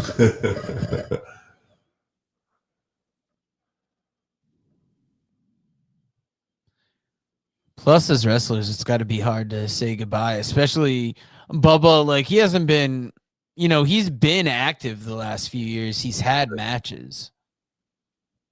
We've been down there. We were there in a time period. How did that table get broken? That table wasn't broken a minute ago. The one in the corner. Did Jeff Hardy put himself through a table? See that one? Yeah, I don't know. Maybe he just took a bump. Right there with Ghostface. Yeah, that's what I was saying before. They should have been out for this match, But the thing is, I think, if you were there, this would have been a huge moment.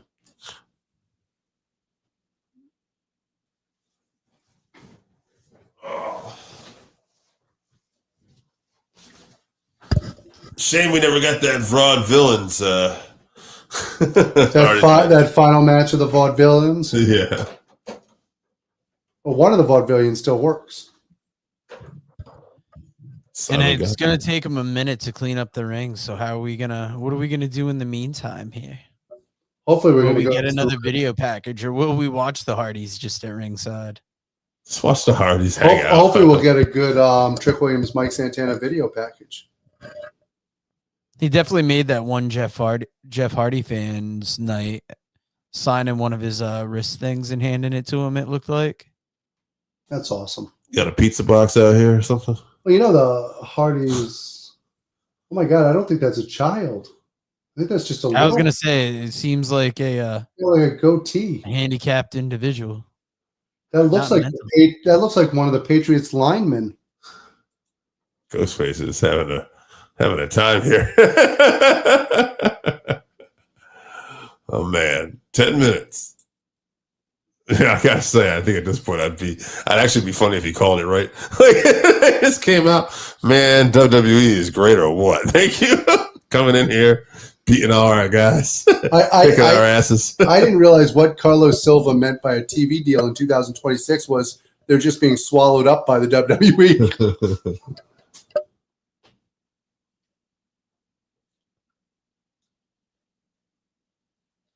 Hey, where's Josh Matthews? He's been gone for a while, right? Yeah. Who's he married to there? He's married to the lovely little blonde girl. What is her name? She's been a champion now. She's with AEW. Why am I going blank on her freaking name? I have an autographed picture of her somewhere. Yeah. She was one of the beautiful people. She was. This guy. What's the other one? Angelina Love. It's not her. It's not Taylor Wilde, but it's something like that. Yeah. Starts with a T. Joe, you know, who is the third person in the Beautiful People? Was it Madison Rain? It's Madison Rain. See, he starts getting some people getting their shots at ringside here. I knew it started with a T. Madison Rain. Oh, we got something we're going to promote here? Oh, I hope so.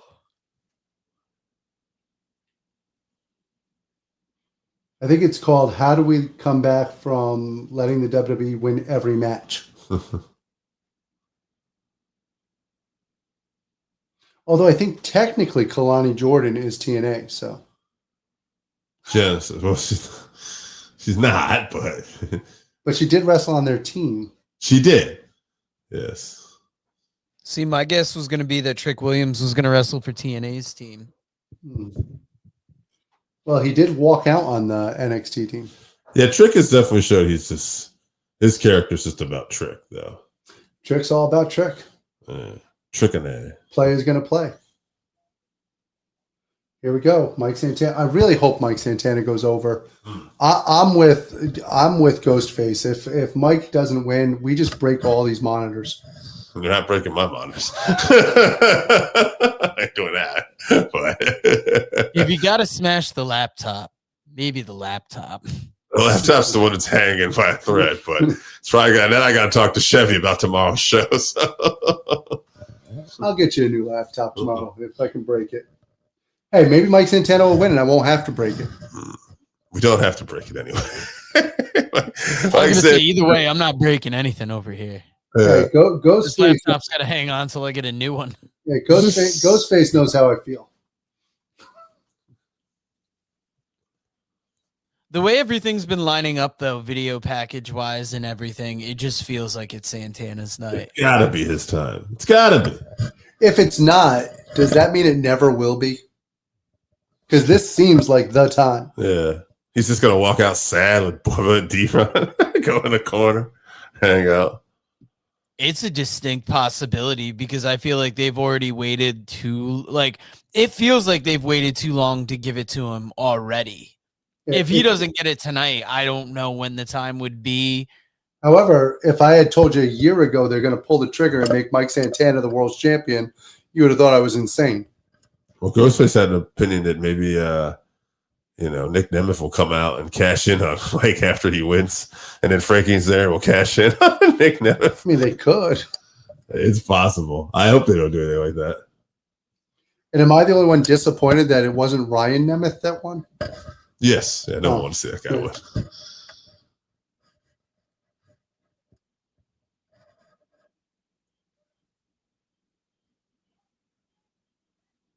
And where's the rest of LAX? Well, the other guy, Ortiz. Yeah. Last I knew, he was still part of AEW for a little while. I've never seen him on AEW anymore, though. Nah, but that's a lot of people. A lot of people disappear in AEW. Yeah. Did you end up watching Collision? No, the rest of TNA last night? No. Yeah, me neither. I thought we did finish TNA, actually. We did. It was Collision, I meant. Yeah. I didn't know. I didn't get to see any of it, actually. It was okay. Good wrestling. So 6'4", 6'1", 240, 230. Trick shot, spin the block. 2-time NXT champion. Hasn't been pinned in 6 months because he never lost. No, Henry lost. Henry lost, right. So 4-time World Tag Team champion. No single titles, though. No, this would have to be his biggest one. Or anyone. I will tell you this. It looks like more than a 3-inch height difference when you see them next to each other. This should be a hell of a matchup. Who's everybody going with? I'm going with Mike Santana. Joe, who you picking? Gun to your head. Yeah, I think we're all agreed with Santana on this one. Oh, look. All right, giving him the Jey Uso entrance. Yeah. Interesting. I think this has got to be his night. Yeah, I'm with you guys. People are supporting him. Look at that. He's coming down there. He's all fired up. Yeah, he looks happy. He looks emotional. Boston's a good place for them to do it, too, because him and Ortiz wrestled a lot for Beyond Wrestling, did a lot in the Northeast. Yeah, absolutely. A lot in the Lowell area. Come on, Mike. Save my monitor and myself from the risk of electrocution. 100%. You got to do it, Mike. Do it for Ghostface, baby. Trying to save lives out here. Speaking of Bariquas, how do you guys feel about Selena Vega being with her husband? Yeah, I don't know if Joe saw that. Yeah, Zelina Vega ended up. I listened to the recap of SmackDown. I heard that. It was interesting. Yeah. Have to kind of see where it goes. They should have had her come out and just pin anyone on TNA.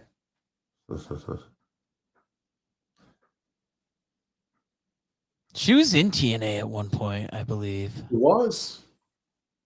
She was in under a different name. I can't remember what the fucking name was. Yeah, Trinidad. There it is. Who was she with, though? I don't remember that. I think she was with a group, but I don't remember. I also remember her by herself.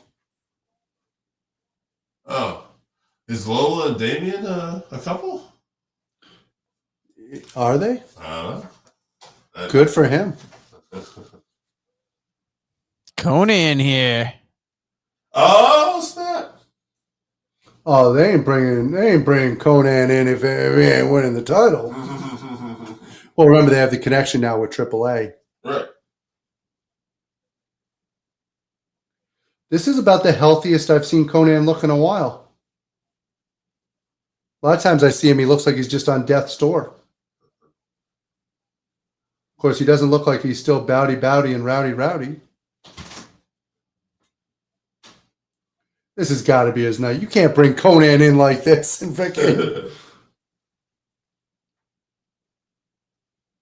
that's fantastic. I'm really pissed off that I had to work the mid. I would have liked to have been here for this. Yeah. You'd like to think bringing Conan out, they'd have the win, but I mean, even more of a reason for us to think like Santana's going to win it, and then somehow they pull the rug out from under us. You know what I would have liked to have seen? I would have liked to see him go to Boston, gone down to the homeless shelter, got Perry Saturn, brought his ass in. How nice would that have been?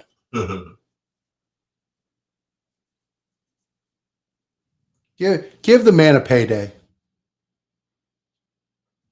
And I don't even mean money. I mean the fucking candy bar. Perry Saturn's so fucking broke that candy bar would mean a lot.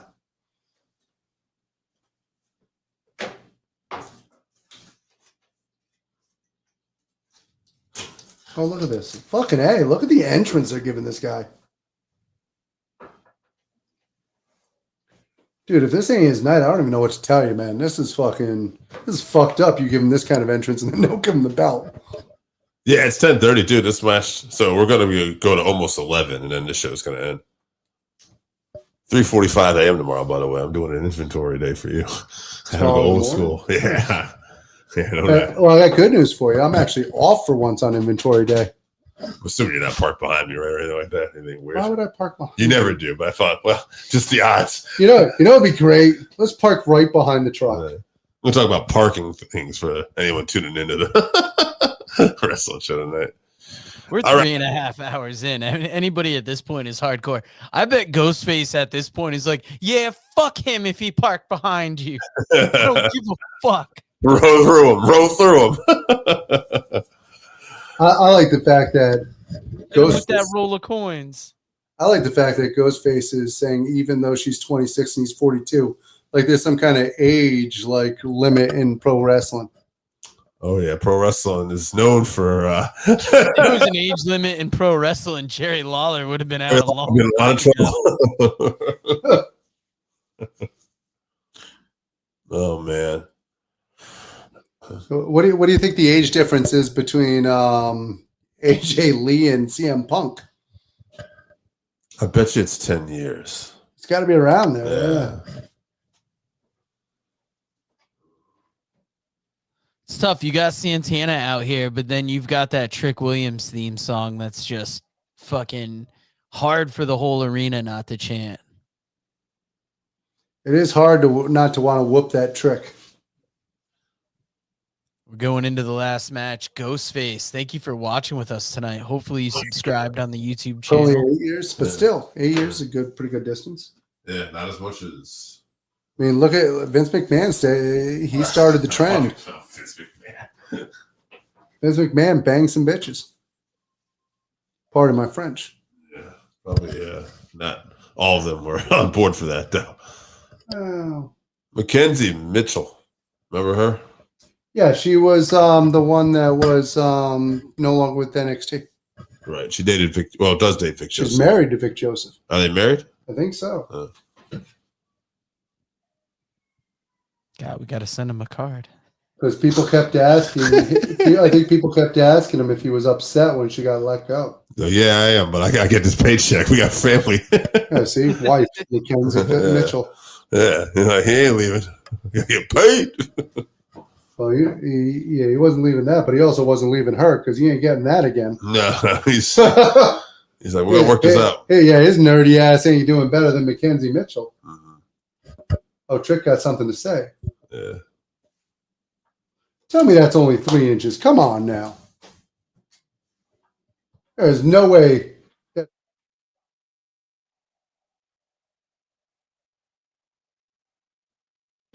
Hey, they just got bounced out of the playoffs. That still hurts.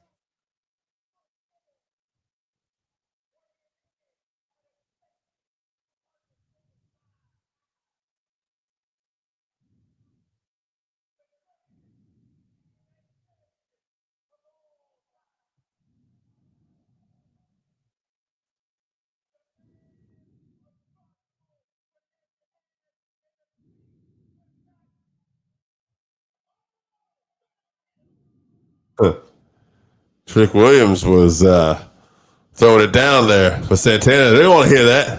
I don't want to hear that shit. The more that I'm hearing, the more that I'm like, it's got to be fucking Santana's night, but that just makes me so nervous. Well, that's the problem is a lot of times in pro wrestling, what it has to be is usually the opposite of what it ends up being.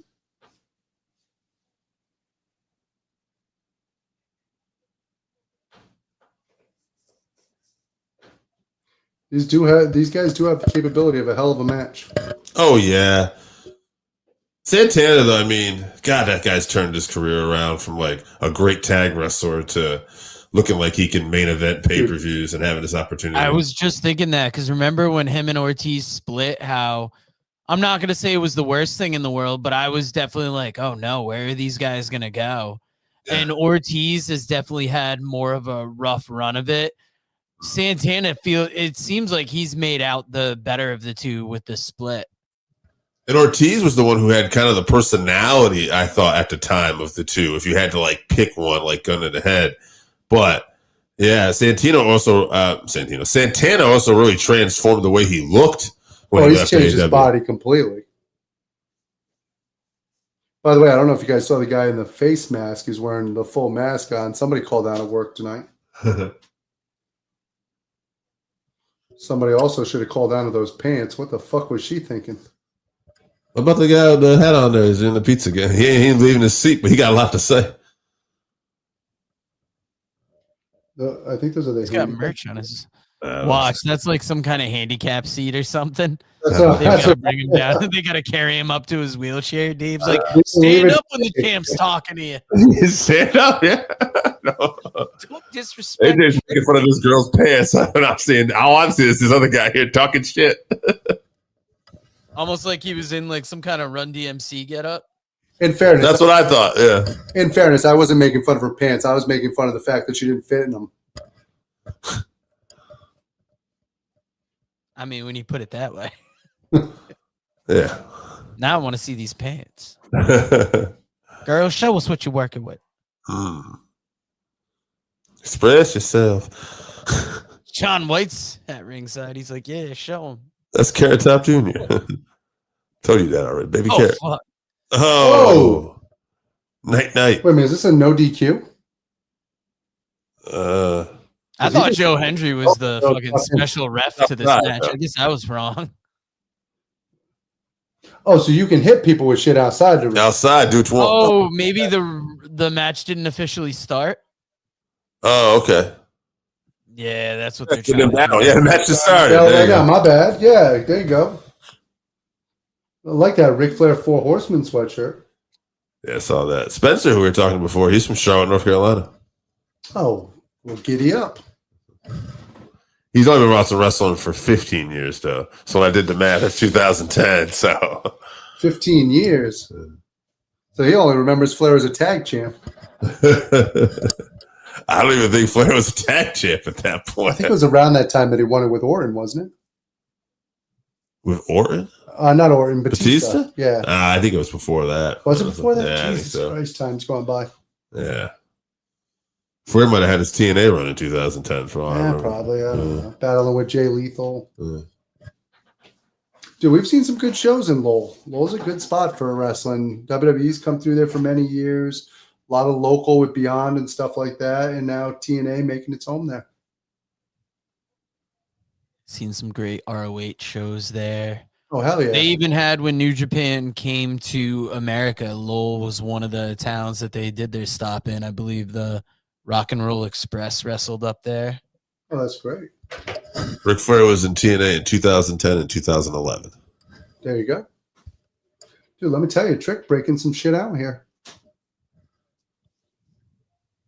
Well, he came in weighing in at a sexy 245 pounds. 55. Oh, 55, forgive me. Bulked up 15 pounds from the tail of the tape. I just know it was sexy. I was going to say, Dave was just focused on the important part there. Yeah, remember, this man is sexy. He's at a height taller than you. That's taller than everyone. Know.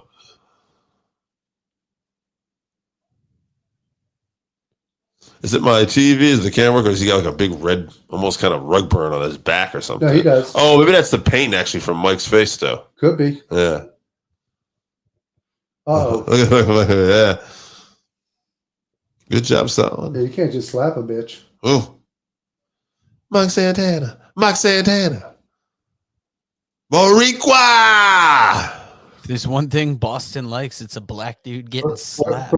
For those of you who might be offended by Dave yelling Boricua, he is Puerto Rican, so please do not get offended. I'm also just excited for my man, Mike Santana. Well, I just don't want people seeing white people, you know. I'm proud of my man. Yelling Boricua. And why would that be? Next thing you know, we're canceled. I wasn't being sarcastic. I enjoyed it. Just making sure here. Dave keeps it classy. He wouldn't address the Soul Taker by his Christian name. No. Yeah, Dave's also the only person who ever cheered for Jose Gonzalez after stabbing Bruiser Brody. Jesus. Dave still keeps a picture of Chris Benoit above his bed. Let's be fair. The man got off with self-defense. Allegedly. Man, just like a Tony Hinchcliffe joke, this has gone off the rails quick. Which is weird because we don't usually do that with the Working Fans podcast. We usually keep it right in the middle. We got color. Oh, he's busted open. I didn't know because of the red face paint, but yeah. Look at that sports jacket. How nice is that? Is that just the tacky announce team? Is that what that is?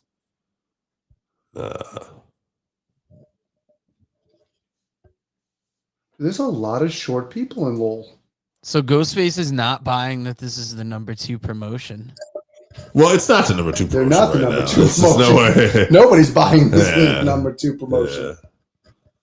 You know, there might be some wrestlers in TNA that are going to tell you that, but until you get a TV deal and you're getting better ratings and you're getting consistently more numbers, it's not. TNA is the equivalent of AEW's Ring of Honor. Right now, Yeah. they are WWE's Ring of Honor. Congratulations. Sure. Yeah. I want to say that TNA is a solid number 3 that is hoping to get to a number 2 by that WWE association. If anybody's the number 2, it's NXT. Well, yeah, but NXT's part of WWE. No, I know. But, yeah. But you can make that argument before. Oh, yeah. Yeah. Yeah, for sure. How many people? He's looking pretty good there. Area access. Yeah, that's the thing, right? Oh, Hey, to Joe, Ooh, they had he was gonna bush him. this is their North American attendance record tonight, and it was just under 8,000. And Joe thought, you know, small, and I'm like, it kind of is. I'm like, but like, you know, that is better than some AEW shows these days. Yeah. So I mean, it's like you don't know, but number 2 promotion, no. Not there yet. The thing that was weird is just when you get that big presentation about the record number, and then you hear 7,000, it's like, Yeah, but I want to be fair to AEW here. You're comparing apples to oranges. That's large for like Collision and stuff like that. AEW pay-per-views, they sell pretty big. They have had some big shows. their pay-per-views can hit bigger numbers. Yeah, but in general, if you take the average out, it's way bigger. I don't know what the average would be, honestly, right now. Yeah, this is their biggest ever. I know, I get that. Yeah. I know. I'm just saying that wasn't an insult on AEW. That's to put comparison on it. That, you know, because AEW's biggest ever is like Wembley Stadium.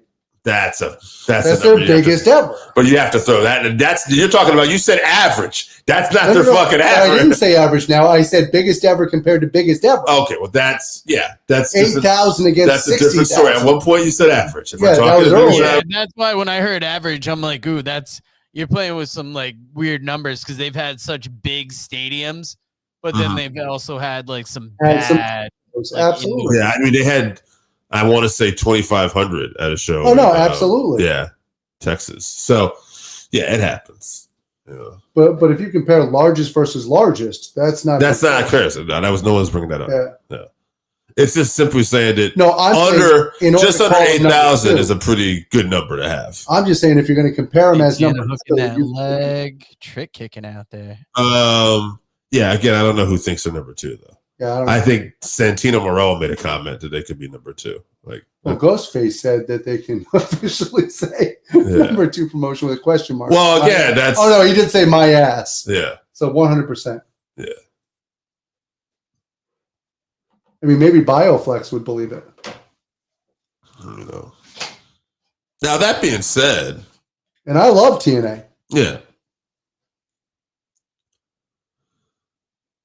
But in general, in terms of numbers, nice blockbuster. I almost thought that was like a reversal there. In North American promotions right now, there's not anybody that's even close to WWE right now. No, absolutely not. Yeah. WWE's king of the mountain. Yeah, interesting. CMLL is doing really big numbers, I hear, in Mexico, though. And they do have a partnership with AEW. They do.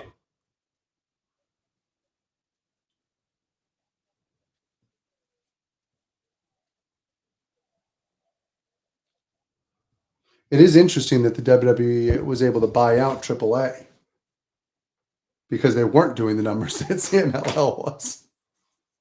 No, but I think CMLL costs a lot more money. That's what I'm saying. Yeah, they don't want that. Yeah.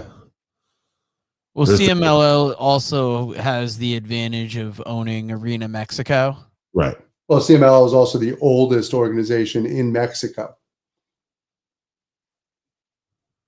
Actually, oldest wrestling promotion, period, I believe. Period, yeah. Oh, that's one of the best cannonballs I've seen.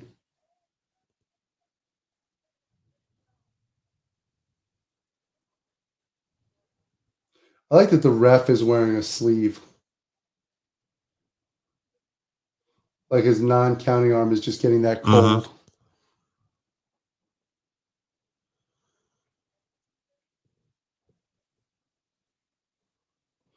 He'll get that blood on you. Mike Santana, known for his aerial work. Here comes the assassin. He is in the best shape of his career that I've seen. Oh yeah, by far. Once he went solo, he really beefed up. Yeah. I mean, Trick is always in phenomenal shape, although apparently he's put on 15 pounds of sexy muscle for the show. Ooh, dumping him on the apron there. You know who would have been great to walk him to the ring? Buff Bagwell. Could have given him a leg to stand on. Thought you were going to say Last Legend. So the last I knew, I know that he brought up Lola Vice dating him. The last I knew, Lash Legend and Trick were dating. Yeah, we were talking about it the other day. Yeah. Oh, what is that? His daughter there? Must be. Yeah. Think about the children they could produce, Lash Legend and Trick Williams. Mike Santana's daughter, not impressed. Nah. However, his wife thinking about switching teams. Steve Macklin's mom was Not impressed either. not impressed with Frankie Kazarian, or Slapped by a child. yeah, You know slap what by you gotta do now? Oh, Gotta hit her in the head with a water bottle. he said, "Yo, man, be there quicker next time, son." Dude, he didn't fly his daughter all the way in from New York for this to watch him lose. That'd be some shit, though. Didn't tell her. I hope he didn't fly her. He could just drive her up. It's like a couple hour trip. Daddy lost again. Dude, I flew in from Buffalo to JFK to Hartford. Oh, wow. I could have walked home in the time that it took me to get from JFK to freaking Hartford.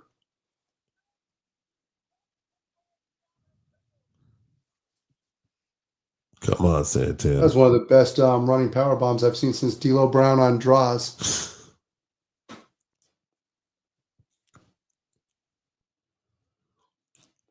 These two are having a great match. Oh, they're killing it. Yeah. I'm not going to lie. Part of me wants to see Trick win just because it shouldn't. Yeah. that little evil side of it. Yeah. But I also have a lot of respect for Mike Santana. He deserves this moment. Absolutely. Yeah. It's not unheard of in wrestling either. Oh, look at that. 450. That was insane. Especially, like, I don't know if I've seen him do that at that size. No, that was very impressive. Yeah, I mean, the man's willing to bleed. He's willing to get in better shape. He's do 450s. Mike Santana has really shown that he's capable. And TNA, hats off for giving him the platform for this. Look at that. That's freaking awesome. I do have to say that. Yeah, I like. They've got a lot of guys who could be champions in TNA right now. Love to see Kazarian get a shot. I was surprised when these guys just didn't make it work. And Who the hell is that? I have no idea he was out with Trick earlier. I really have no idea who that guy is. Yeah, I didn't have the sound turned up. It sounded like they addressed him. Yeah. You know, they have this thing called closed captioning now. Yeah, well, we didn't have that on either.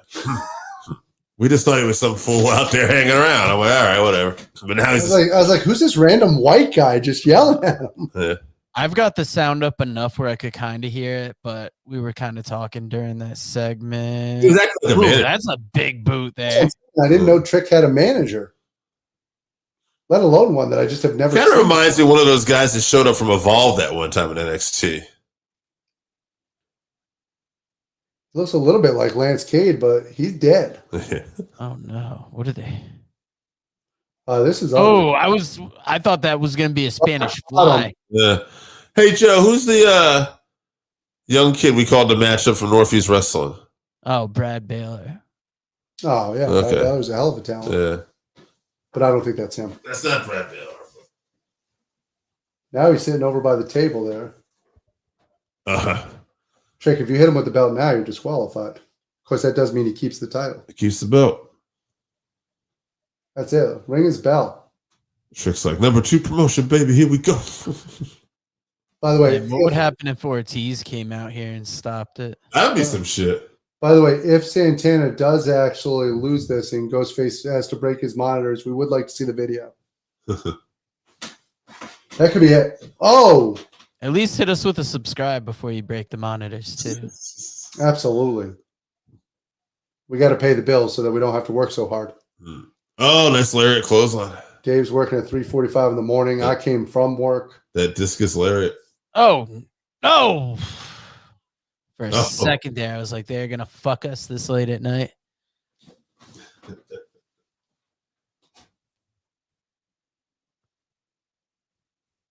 That was a hell of a sequence. That was really them throwing everything they had at each other. This is a hell of a match. I think it also shows how much Trick has evolved also through the years. Yeah, maybe not get the shot of them talking to each other in the ring.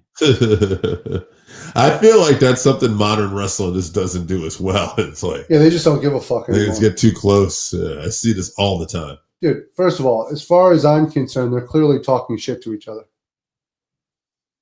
What? Oh, he's yelling at the ref. Who is this guy?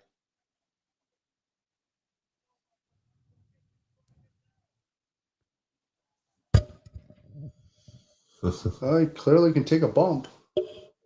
Oh, wow, he just got hit with a trick shot. Oh, shit. And he kicked out. He kicked out. I'm going to go. He tried to give him trichinosis, but he kicked out. Maybe Twitter will tell me who this is.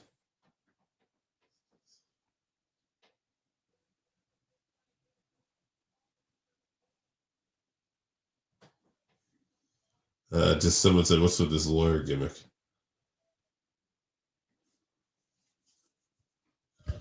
Oh, he's pointing to his daughter, saying, "I'm going to do this for you.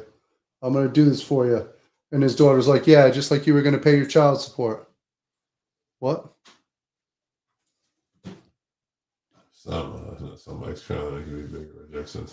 Here it comes. Damn. Rolled him. There it is.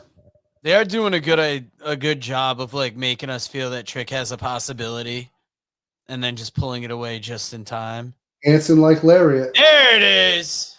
It's over. Mike Santana's got it. Apparently quicker on Joe's TV. Just 2 seconds, yeah. Oh my God, look how emotional his daughter is. My daughter would have gotten emotional too because she would have been cheering for the other guy.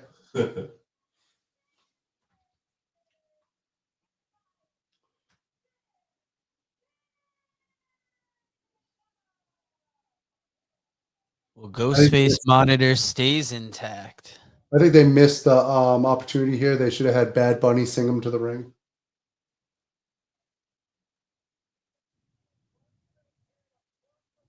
Maybe instead of Carlos Silva bringing him in the belt, have Conan bring him in the belt since he walked him to the ring. But no, let's give Carlos Silva another chance to shine. Yeah, Carlos Silva really gets figured all over. Okay. Oh, shit. Oh, shit. Oh, shit.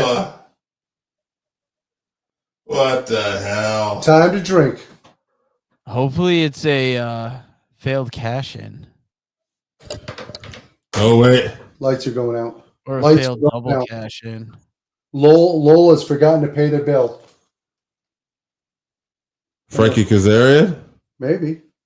Or Elijah. Oh, it's Elijah. They're not going to let anybody ruin Mike Santana's moment tonight. They're just teasing it. Okay. Is he healed from his tricep injury?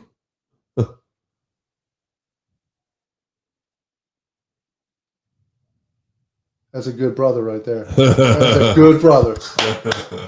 Except for this. Oh, shit, Frankie.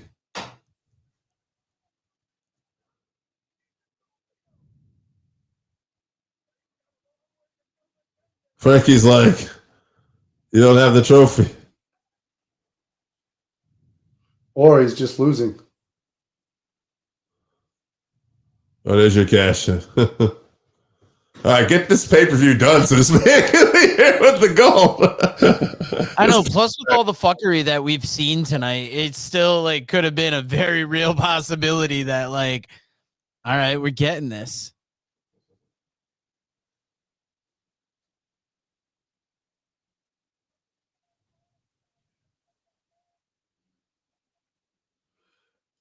I don't think anybody looks more uncomfortable than Carlos Silva in a wrestling ring. I thought Carl Silva was going to lowball for a second. But by the way, this is a great moment. I love to see this. This is true emotion. I know we joke around a lot, but to get to see a father and a daughter like this have this kind of moment, it's absolutely incredible. I know neither one of you guys have children yet. Well, Dave has 30 of them. But to have this kind of moment is absolutely incredible. By the way, Dave, is the family watching? No. Just Ollie, because that little motherfucker doesn't know how to go to bed. I I gotta watch Dave. Well, nothing will put him to sleep like us.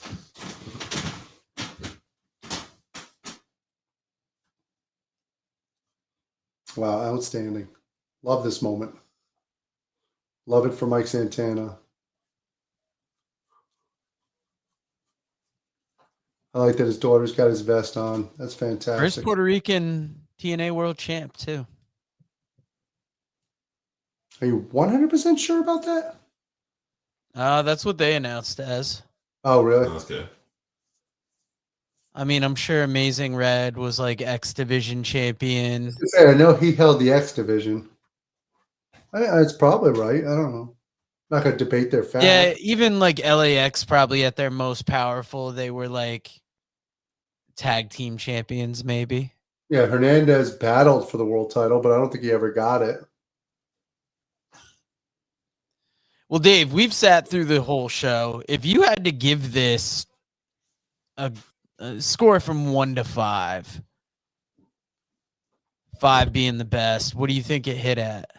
I'll go 2.5. I love this moment, but there was some real shitty stuff that kind of, if we didn't get this moment at the end, it'd be a losing grade, but I'll go in the middle. See, I was going to say 3, but 2.5 feels about right because there was enough good, but then like the bad was just disappointing in a way that it was kind of like, why would you do that?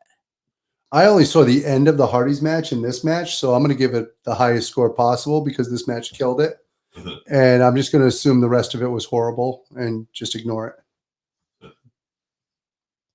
Well, all right, everybody. That was our TNA Bound for Glory watch along. Guys, I'm going to hit a couple commercials, and then when the commercials are done, I'm going to get out of here. But thank you, everybody, for joining us. Hopefully you subscribe to the channel. And, hey, if you like us, here's some stuff we like. Author Ray Lopez presents Lockup, professional wrestling in our world. Lockup dives headfirst into the colorful world of professional wrestling. Explore the iconic characters, careers, matches, history, and families, and delve into the bizarre and fascinating entwining of professional wrestling and film, television, football, politics, gender, and race. Pre-orders are available now on Amazon.com or at MascotBooks.com. This is the perfect gift for the wrestling fan in your life. Pick up a copy today on Amazon.com or at MascotBooks.com.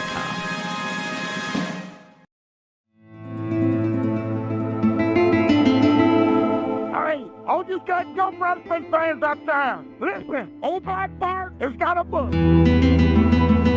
It's called Wrestle. Black Bart. It's got some dead good stories in there about some dead good wrestlers.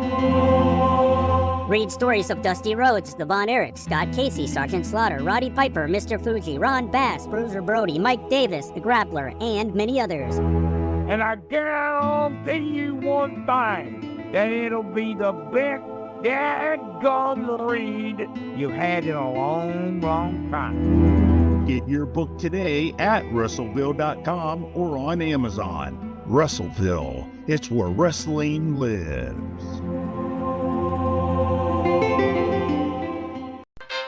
Hey fans, it's the man they call Dave with producer Joe, and you probably know us as the commentary team for New Heights Pro Wrestling, but when we're not doing that, we got a podcast. That is the Working Fans Podcast, where we talk pro wrestling, comedy, MMA, and so much more. And tell them about that signature segment. Oh, you talk about the 531? You know I am. That is a homegrown creation that has been our namesake. And if you want to know our namesake, we got Chevy, AJ Strange Brew, as well as the two of us. And why don't you go to our channel, like, subscribe, show us some love. Rate, review, all of it.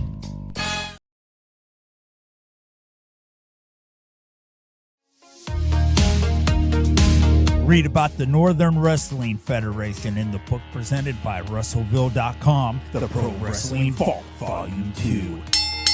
Hear the story of Roger Ruffin, the man who trained Carl Anderson, the Monster Abyss, Jordan Clearwater, Chris Harris, and Jillian Hall. Plus 45 other short stories including Jazz, Bobby Eaton, Kamala, Thunder Rosa, Mario Mancini, Scott Casey, PJ Black, Kerry Morton, Sal Renaro, Jeremiah Plunkett, Colby Carino, Bam Bam Malone, and many others. Get your book today at Russellville.com. Russellville, it's where wrestling lives.